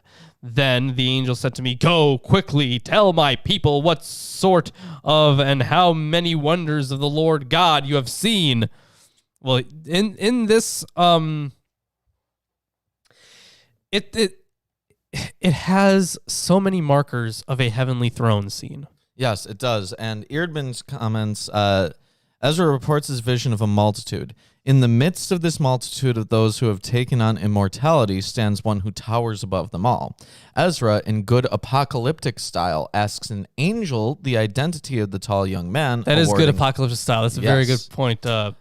John Jacob Jingleheimer Schmidt. Yes. That's my name. The response is, he is the Son of God. This title for Jesus is found already in Paul and the Gospels. Yeah. The expression had multiple meanings in ancient Israel. And if the passage was written in the early 2nd century, the title probably would not have carried the full weight of unqualified divinity as it did in later centuries. Thus end these two introductory chapters, clearly of Christian origin in their present form. Yeah. They were probably written as a preface to 4th Ezra, which is 2nd Esdras 3 through 14, to show that the Christian church is the true fulfillment of ancient Israel. For this author, there is no debate about the identity of the people who were called from the beginning of creation. For this writer, Christians form that people. This claim seems to relate to the idea expressed at 655, namely, that the world was created for the sake of Israel. Christians of the 2nd century thought they had full and exclusive claim to and true understanding of the truth of the biblical tradition. So, Well, you know, right, as you do. I gotta stop all this nonsense. Yeah, so that is the end of chapter 2 and also of 3rd Ezra. Also, I want guess. to just point out here quick, the whole they laid aside mortal clothes and put on immortal ones. Do you remember Blavatsky's book? How could I forget? remember. Which one? ISIS Unveiled or The Secret Doctrine? I don't know. It was the one where like she starts off the bat going, as a tradition, insane. But one of the very first things she says is how the angels, or how like we were, like we are angels or something, and we're just clothed with human skin or something like that. That might be pretty ISIS early. Unveiled. She talks about like the Great White Brotherhood. Which one did we read together? We read some of the first chapter of ISIS Unveiled. Yeah, I think then it was that one. And Yeah, I think we might have read a little bit of The Secret Doctrine at some point. possibly. I know you guys read those out loud right after Sunday school, and I was Yeah. like, God damn it, that's enough reading. Oh, wow. That was insane. Just like the first chapter is like, this is she's fucking crazy. It is the least coherent of the writings we've read, and that's saying something. It is easily the least But coherent. the more obscure the meaning of the written word, Greater the truth. the greater the secret meaning hidden Right. behind the word. That is the argument that she used. Yes. Yeah. So I'm going to go to the restroom, and you are going to introduce chapter 3. Great, And I will. furthermore, introduce 4th Ezra and go over some things. So, 4th Ezra, of course, as we talked about earlier, this is this upcoming section, chapters 3 through 14. So the first section is 3:1 through 5:19. Now, Mr. Jingleheimer here has them listed out as the first episode, the second episode, the third episode. Now, unfortunately, we won't be doing it like that. Wow. This is instead like the first episode. Like the second episode is not going to be just 5 and 6. Oh. Is what I'm saying. So we're not going to have it that way. In fact, quite different. So the author re-identifies himself as Ezra, whom the writer takes to be the same person as Salathiel, the Greek form of Shealtiel. What a name. Shealtiel. Okay, so here's some references here. 1 Chronicles 3:17, Ezra 3:2, and Haggai 1:1 was the son of Jehoiakim, the king of Judah, who died in 597, 3 months before the city surrendered to the Babylonians. Shealtiel, however, lived at least a century before Ezra. Since the author is appropriating the figure of Ezra, the additional assumption of Shealtiel adds royal authority to the scribal authority of Ezra. The REB inserts the word Jerusalem in place of the simple the city. That kind of thing happened like a lot. Like the scribe interpreted the meaning into it and then put the word in there, whatever they were thinking. Now, of course, they can easily be right, but they have manipulated the text. The author assumes that the reader will immediately know the city as Jerusalem. There you go. The words, "On my bed I was troubled and filled with prophecy," depict the initial stage of inspiration as presented by this writer. The Most High, as a designation for God, is we see that one all the time. El Elyon, that's that one. God Most High. Where'd you put those other cards? Oh, So I can flip between the textual commentary and shit. there's one, and there's 2. Very well. Yeah, so the first content of the revelation given Ezra is the desolation of the holy city and the plight of the exiles. Yes. So I suppose that's what we're getting into now. Okay. And lo, did one day Chris, Lawrence, and Ruben begin reading this book. Pretty then good. Lawrence said, pretty good. That book is amazing. Yeah. It got me reconsidering my whole position. No. Chapter 3. The Ezra Apocalypse. Ooh. This is fun stuff. We're about to get into... Hey, wait, hold on. Chris, when you get a chance to, I guess when you're back here, can you change the name of the episode to the... Wow, okay. To the Ezra Apocalypse? Yes, change that name to the Ezra Apocalypse. I like that a lot more. You just we see it kind of I on saw a delay. We just see it, his face across the camera. How do I spell apocalypse? APO. CALYP.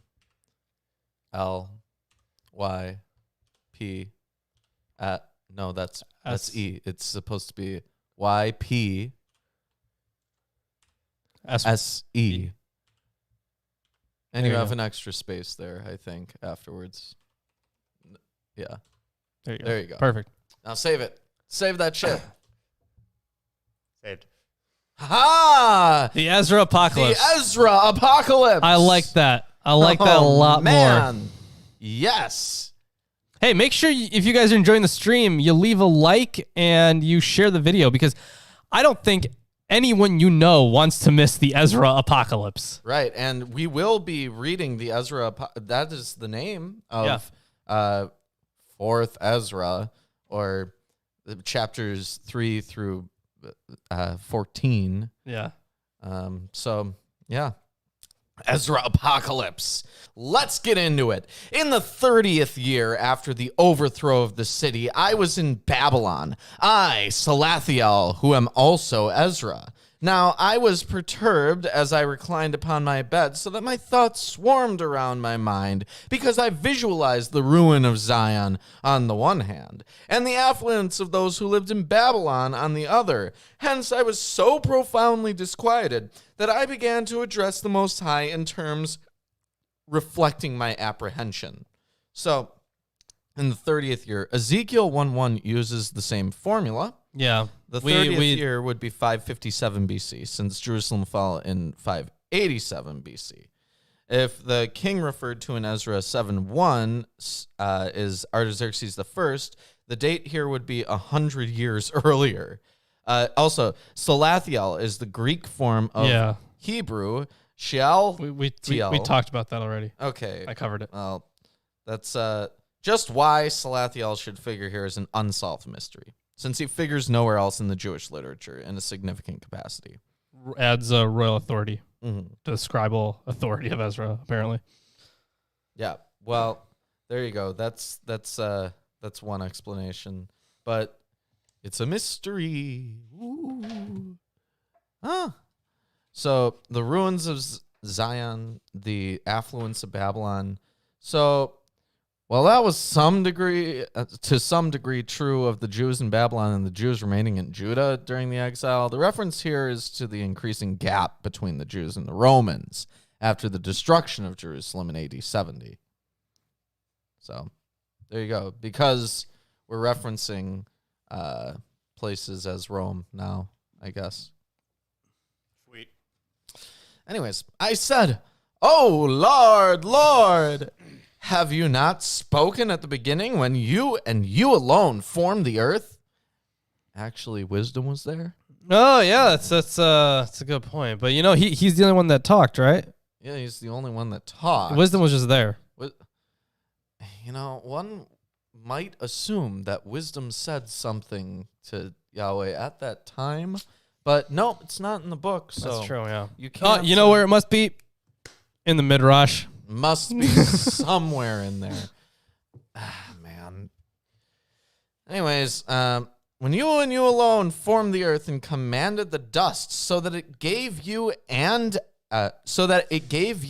Adam an inert body.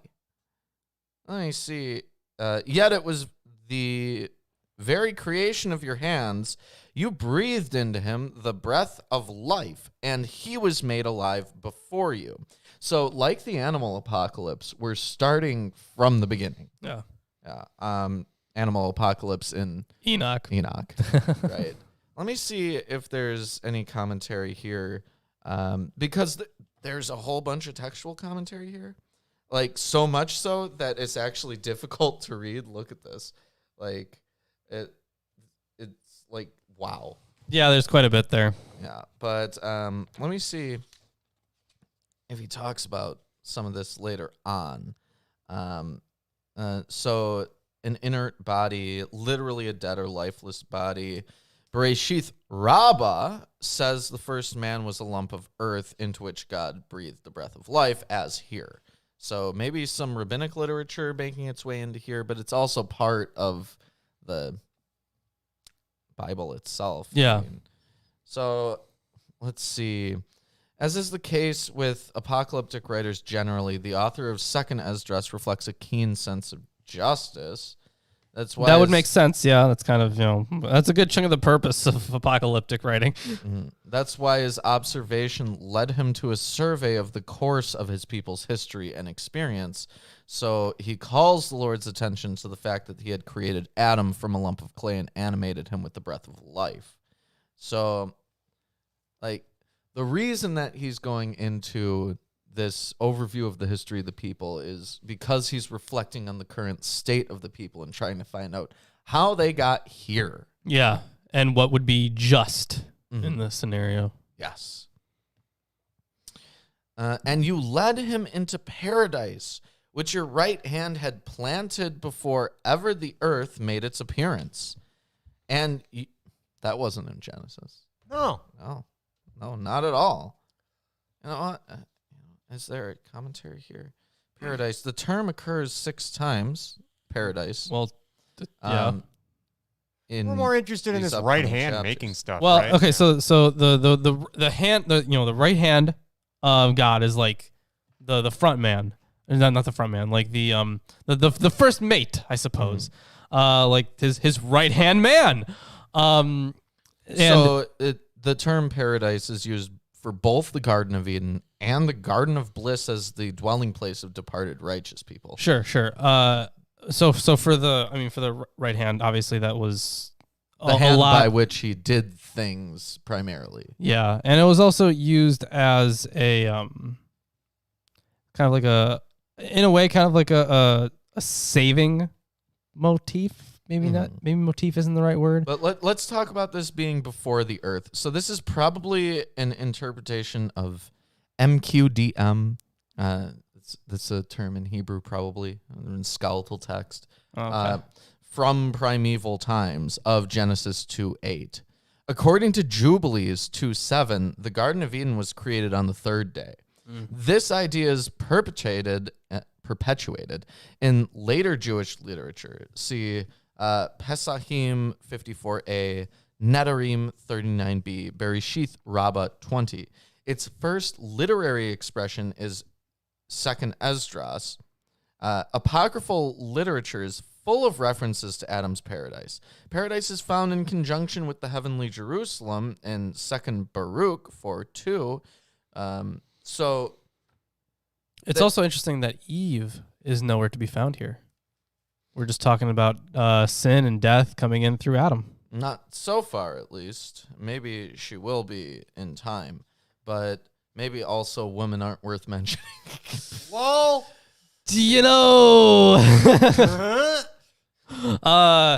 And I wonder if that is actually the case. That's blame Ben Serum. yeah. Yeah, well, I wonder if that's actually the case because I'm looking through here, and yeah, he Maybe talks, it's probably like some patriarchal thing where yeah, it's this is like, a patriarchal thing. It doesn't mention Eve. It doesn't mention Sarah.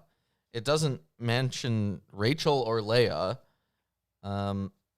It just mentions men. So yeah. According to the author of 4th Ezra, 2nd Esdras, women aren't worth mentioning, I guess. Anyways, and you imposed upon him just one commandment of yours, which he disregarded. That is not what happened. right. I mean, in a way, he also disregarded it. Yeah, but it wasn't like that. Right. There's something being omitted here. Yes. It's a whole story. Yeah. Then you forthwith decreed death for him and his descendants, and from him issued nations, tribes, people, and clans without number. Also, not talking about the pains of childbirth, of course. Because that has to do with women. Yeah. We're not here to discuss those. Yeah, we don't get any mention of women here. No, none of that. But every single nation followed its own inclination and behaved impiously before you and spurned your commandments. They only had one commandment, bro. And That was later. That was later when they had the nations already. Oh, That was okay. later. Yeah. No, it's a very wide range of time. Talk about yeah, right? Broad. However, you did not restrain them. Yet in the course of time, you brought the flood upon the inhabitants of the world and destroyed them. They underwent the same fate. Just as death came to Adam, so the flood came to them. Nevertheless, you did spare one of them, Noah with his household, from whom issued all righteous men.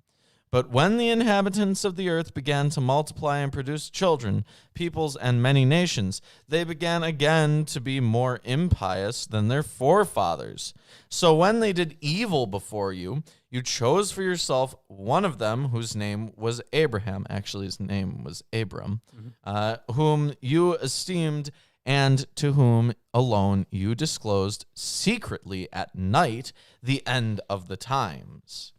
Yeah, so but there is a hopeful item with Abraham, for with him God made an everlasting covenant, and God promised never to abandon the descendants of Abraham. A curious apocalyptic feature is that God is said to have revealed to Abraham how the world would end. So this refers to his vision. Pull up Genesis 15:1. You got it, buddy. Yeah. And afterwards, Genesis 15:13. After 15:13. Okay, so after these things, the word of the Lord came to Abram in a vision. Fear not, Abram. I am your shield. Your reward shall be very great. Okay, yeah, fine. So talking to him, he has a vision, and then 15:13. Then the Lord said to Abram, know for certain that your offspring will be sojourners in a land that is not theirs, and will be servants there, and they will be afflicted for 400 years. So I don't know if the end, how the world would end really fits there. Yeah, that's weird. It says times and seasons are frequently mentioned in the Qumran documents. That doesn't give any specific reference, so that kind of sucks. Let's see. So the reference I will not abandoning Abram's descendants, which he literally does in previous chapters, though those chapters were written later. So I'm guessing this is okay. Here is my thought on this, and this is used a lot in Greek literature, so it might actually work. When they're talking about like the end of times, sometimes they're just talking about an end of a period of time, of an important era, perhaps. Yeah. Or until something passes. This could be one of those cases. Okay. Let me continue then. Just throw a bookmark in here. Okay, so Abraham, you offered him an eternal covenant and promised him that you would never abandon his descendants. You gave him Isaac, and to Isaac you gave Jacob and Esau. Moreover, you set apart Jacob for yourself, but rejected Esau. Yeah. So, no, I find it noteworthy. They don't bring up Cain and Abel. Right. Yeah. They're getting pretty speedy about all this. Right, and We jumped to the flood real fast. well, in Enoch, Abel is an important character. Because Yeah, Abel he's present there. in Sheol outside of the pit. He's just chilling there. Yeah. He's just standing around like, hey, what are you doing? I don't know. How about you, man? I'm just kind of bored. Yeah. Kind of waiting. Here forever. So, got Esau. So, Jacob became a vast multitude. Well, so did Esau, to be fair. Yeah, that is accurate. Now, when you led his descendants out of Egypt and brought them to Mount Sinai. Oh, now we have a poetic section for this next verse, but it stops immediately after. So after I finish it, I'm going to look at the commentary for it. You bowed down the heavens, rocked the earth, and shook the world. You made the abyss quake and confounded the order of the age. So for the age, this could be sky or heavens in different manuscripts. Not surprised on that one. The reference of this poem is to the theophany of Exodus 19:16, celebrated also in Psalm 18:9, also 1 Kings 19:11, Pseudo-Philo 23:10, and Rabbi Akiva in Mechilta on Exodus 22. I forget if there's a translation of that one, Akiva, or am I thinking of a different one? I remember when I was doing the Lilith video, there was a certain rabbis whose work was untranslated, or that I couldn't find, at least. And I wanted to check something for myself, but I couldn't do it because it wasn't even translated yet. And I was kind of working off of the translation of part of it given by someone whose scholarship I didn't totally buy into because I thought it was the kind of fluffy religious studies. In a Sarna-y. Even worse. Oh, In more of the Margaret Baker kind of way. well, she was Full flowers? okay. I mean, I don't think she was awful, but like, there's definitely better. Like, didn't she just keep trying to pull everything back to First Enoch? Yes. Like, I get it. You really like First Enoch. That doesn't mean everything's about First Enoch. Yeah, exactly. It's like starting with it must be First Enoch and working towards achieving that. Yeah. So in a very similar way, like this is what I see. Well, I guess it could be close to oh my god, he's a very let's see what he wrote. Alan Siegel. Okay, so Alan Siegel is the guy that I'm thinking of. He also has the same thing, but they all kind of suffer from the same religious studies mindset where they look at these connections, and while the parallel is in fact there, they make very strenuous links to these things. And because he's red, he has to be the devil. Exactly, shit like that. Well, it's because they're not working from like a textual or historical tradition basis. They're only looking at symbolic imagery and relating that to other symbolic. But the thing is, sometimes it's historical imagery, right? So like you can't really take the historical context out of these things, I think. Right. And they do a very bad job of putting it all together, in my opinion. I mean, they do. If you're into symbolic imagery, you can use them as cross references. You can. It's more like. But it doesn't actually. I don't know. For me personally, it doesn't tell me anything substantive. It would be like the author or artist's intent versus somebody looking at it. Really, we can't tell exactly what they wanted. It's been a really long time since this stuff was made, and those guys are long dead. No way we can ask them. So, yeah, it's kind of annoying when authors make that logical leap. Yeah, like it's they just can assume the perspective of the author for sure with such solidity that it ruins the context. I think the usefulness comes in when you're trying to relate themes between books, rather than like saying, "Oh, this is definitely inspired by this other book." Hard to say anything definitively. Yeah, I feel like if they don't like strictly go out of their way to say like this does not show that there is like a direct connection from one to the other, like, you know, author 2 took it from author 1 or something like that.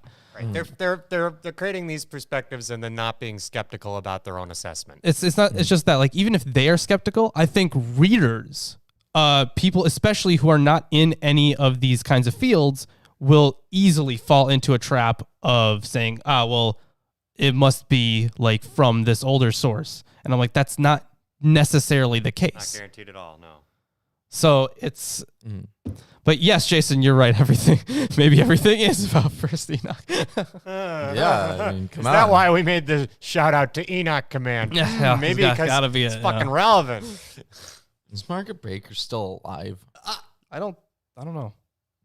I can look it up. If she is, when we do Second Enoch, we should God. try and get her on the show. Oh my God. What if we got her on? I don't know if she's still alive or not. Let's assume for the moment that she is. What if we got her on the show and then tried to convince her that everything was related to Second Enoch instead of First Enoch? Oh, imagine if she like writes a book where she's gosh. like, I was wrong. Actually, it's all about Second Enoch, and now I'm going to tell you how everything's about Second Enoch. Right. Right. Not an improvement, guys. You just made a new problem.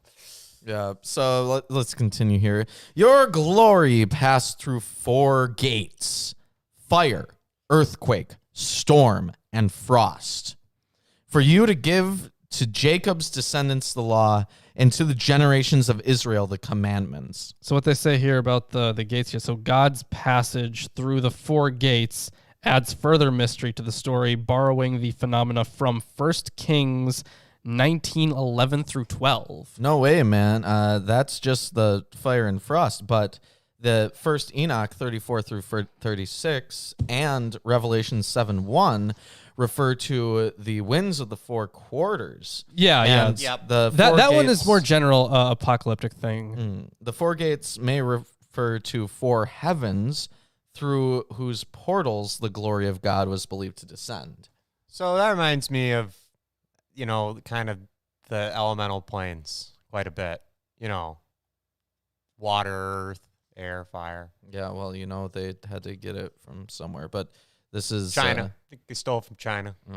She is alive, by the way. Oh, cool. Let's Aw, get her dang. on. But no, China has a different element list. They include Wood I think- and metal. yeah, wood Depending. and metal. Depending. I know. Depending. Right. So, yeah, that's weird. What? They're not elements. Wood is not an element.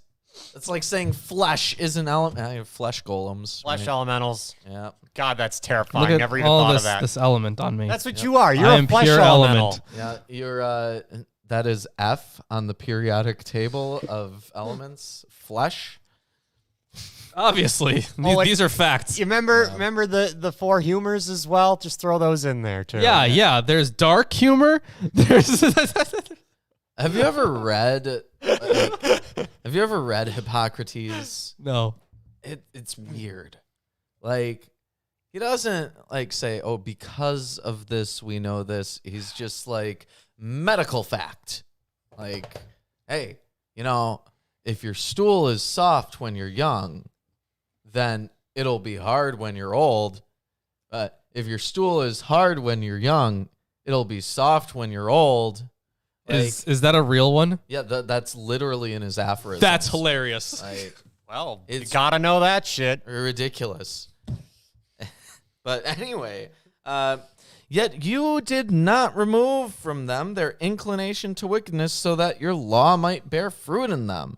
For the first Adam, laden with an evil inclination, transgressed and was overcome. So did all those who issued from him. This of course carries with it the idea of original sin, Mm-hmm. which Ezekiel Is like, no way. would have man. something to say about that one. Ezekiel would be like, fuck are you talking about? So the weakness became unremitting, and though the law was in the heart of the people, the root of evil remained too. What was good disappeared, while evil stayed on. After the passage of times and the termination of the years, you raised up for yourself a servant by the name of David. We're just skipping Judges. Yeah, we are. To be fair, I would have loved to have skipped Judges in some places. Hey, Judges was was better awesome. than Chronicles. It was man. so good. it Yeah. also had lists. It had some lists, Not every as bad as single Chronicle. thing in here has lists. but the thing about Not Judges, Judith. all right, Boom. Judith Was too short. did have lists. It did. listed cities. Oh, right. Yep. I Well- meant chronologies or genealogies. I'm Here's- Didn't we have a genealogy of Judith? And it too may have been a short. short one in there. maybe For me to remember it, it's too short, at least. it So was. If it existed, it was short. Judges had some cool ass stories. Sure. We had Gideon Yeah. in there. We had Samson, I think, right? Yeah. That was in Judges. Yeah.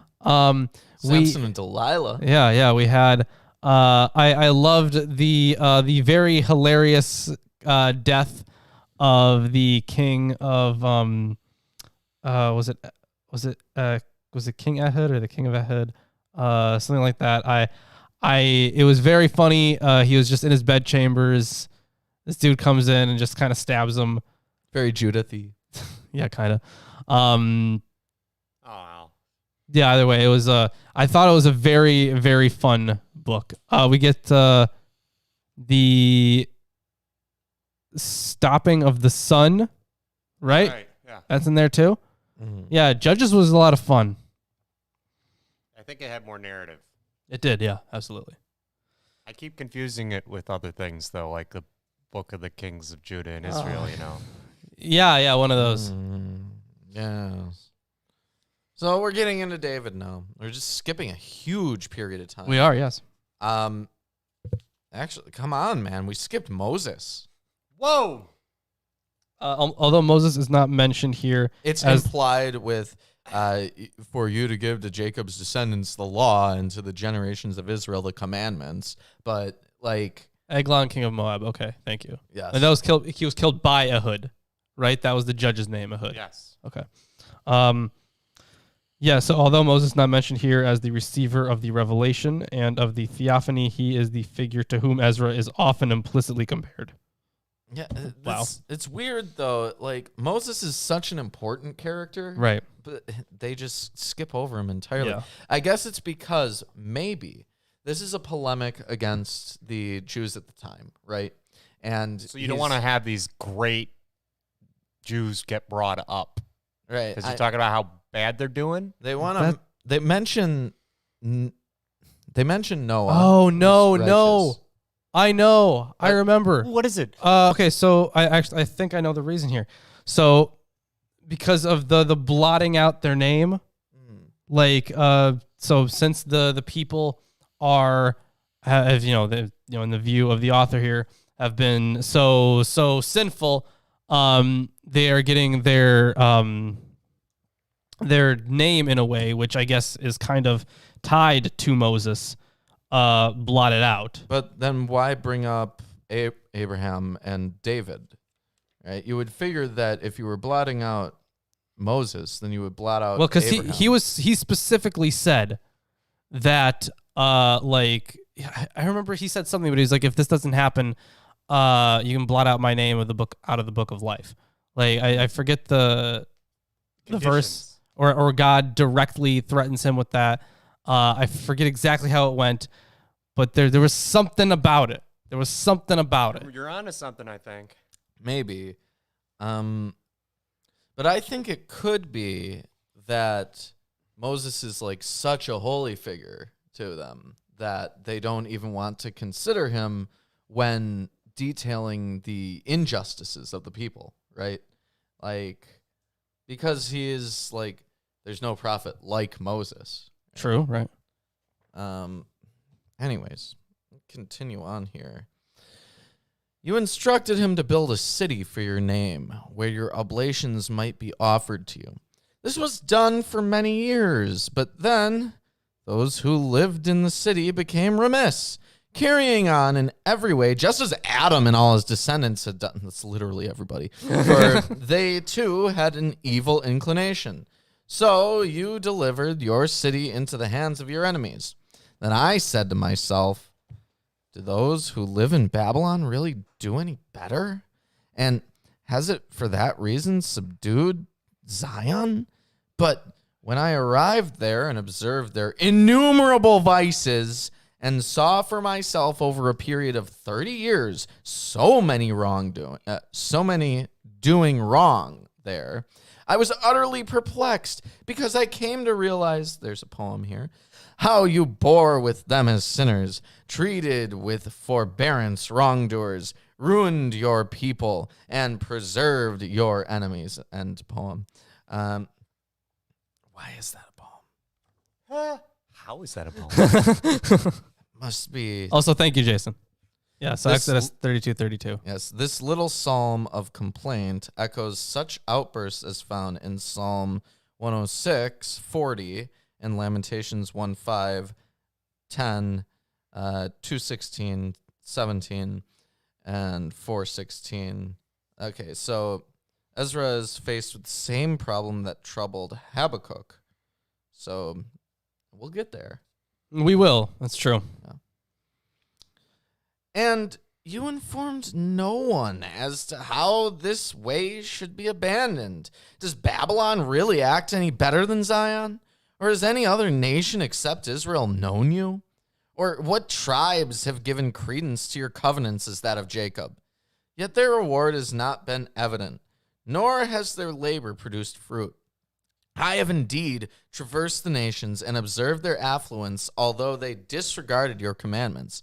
Now, therefore, weigh our iniquities in the balance against those of the inhabitants of the world. What direction toward which the indicator points will be evident. When did the inhabitants of the earth not sin before you? Or what nation has so well executed your commandments?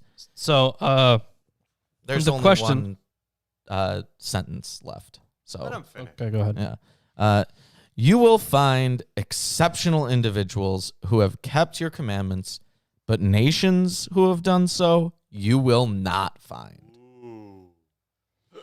So, the question, has any nation except Israel ever known you, is a challenge for the modern reader. And then even then, we've done a lot of readings, and I'm pretty sure even Israel fails to meet his standards frequently. Most of the time. Writings from around the time of this one had already suggested that there is only one God and that God is worshipped under many names. This author may be attempting to use the mentality of the time of Ezra as the writer imagined it. There is poignancy in the claim that Ezra has traveled far and compared different peoples to see if any of those peoples observed the laws of the Lord better than Israel did. He is sure that there is none as truly wicked. He is sure that there is none as faithful as his own people here and truly wicked versus faithful. Sorry, yeah, I know. I skipped the line. So line. He is sure that there is none as faithful as his own people. Here and there, perhaps a truly wicked person exists within that people, but such a person would be the exception. Israel has been faithful and does not deserve this punishment. So really, really kind of on the edge there about how guilty Israel is. Maybe, just maybe, the author and the community are getting kind of fed up with all this judgment. Yeah, maybe. They're like, listen, man. So that was the first 3 chapters of 2nd Esdras and the first chapter of 4th Ezra.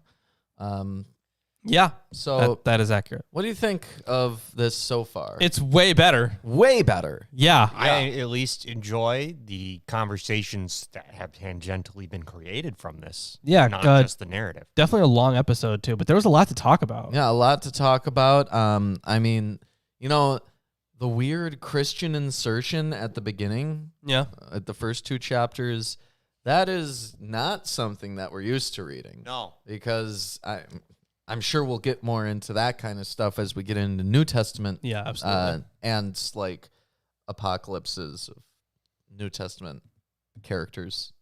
But it just seems so out of place. Yeah, especially since we've just been doing Old Testament stuff, so we haven't really seen too much Christian influence. No, and Right. here it is. It's very distinct. Even if it is semi-transitional between the two, it's very distinct. Yeah. Yeah, and I did not know, to be fair. I figured, obviously, there are differences between Judaism and Christianity, but they came from the same place, so they couldn't have that many differences. But we're going to start seeing more and more of them as we keep reading into this, aren't we? Yeah, definitely. And moreover, That's cool for me. I like seeing that. Between 1st Esdras and 2nd Esdras, there's a huge difference. Yeah. It's not even comparable.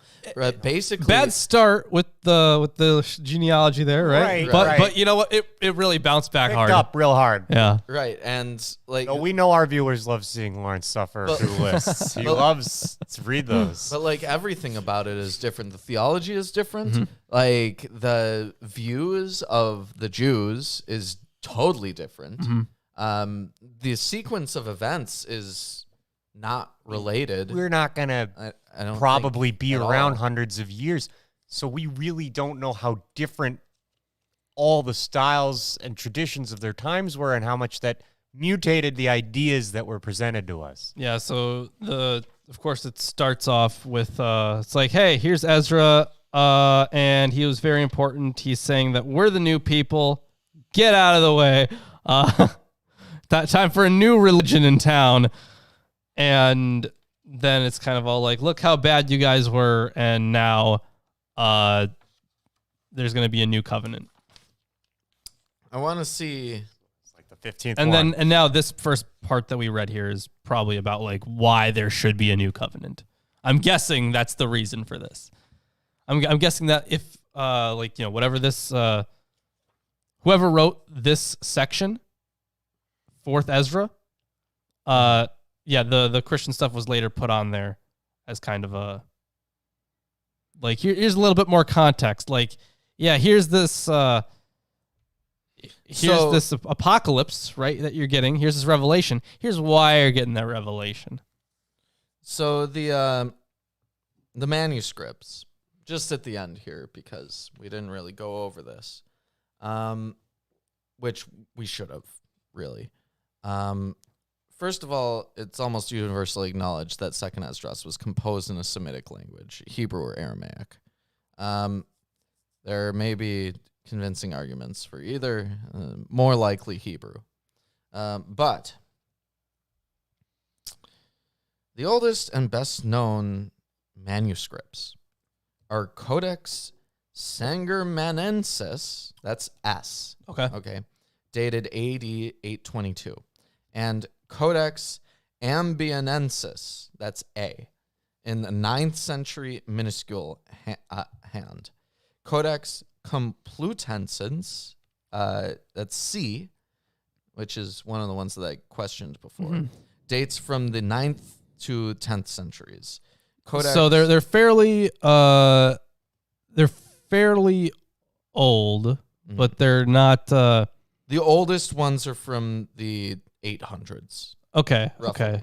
So like it's definitely so medieval manuscripts here, which is generally where we get quite a lot of these things from, like these. I think there was a resurgence then, and so people were writing about and making more things for Christians. And there's like a lull in manuscript evidence, and then it goes kind of back up. Right. Around the 9th century is when you really see the steep climb there. So would make sense why we see a lot of it. There's a number of manuscripts. There's S, A, C, V, L, M. Sure, there's a lot. N, E, and P, and those are all of them that he references in here. He has a. Did he make a generational tree out of them? Yes, he made a generational tree, where X is Leon Polini. I guess that's a I don't know reference to something. There may be a Latin version. Some holy man. I don't know. Yeah, it might be. But there's a French group of texts, which the Vulgate is a subsection of, I guess, and a Spanish group of texts. I see. Okay. Yeah. So, yeah, that's it. That's dealing with quite a few manuscripts around the same time, some more than others. Apparently, there's a generational tree in the range of roughly 822 AD through where is this? 1182 AD. Yeah, so a few hundred years, perhaps 1300. Yeah, a few hundred years that we're dealing with there. Yeah.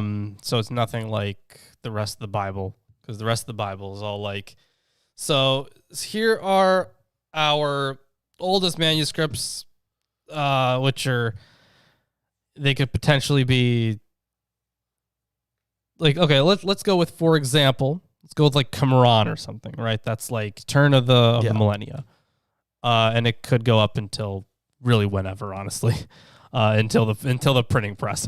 So you got quite a range until today. Not as much, but yeah. You could. I just added to the list of scripts today. Yeah, I just wrote some more. They accepted it. Yeah, when are you going to write your biblical manuscript, right? Lawrence? Why would I ever do that? Who am I, Morton Smith? That's a joke you guys are gonna get later. Yeah, you're Morton Smith. I don't think I am. Yeah, that's you. Okay.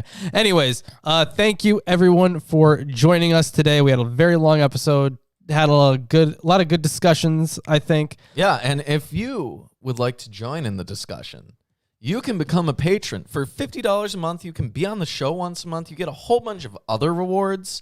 You can be on... Could win T-shirts.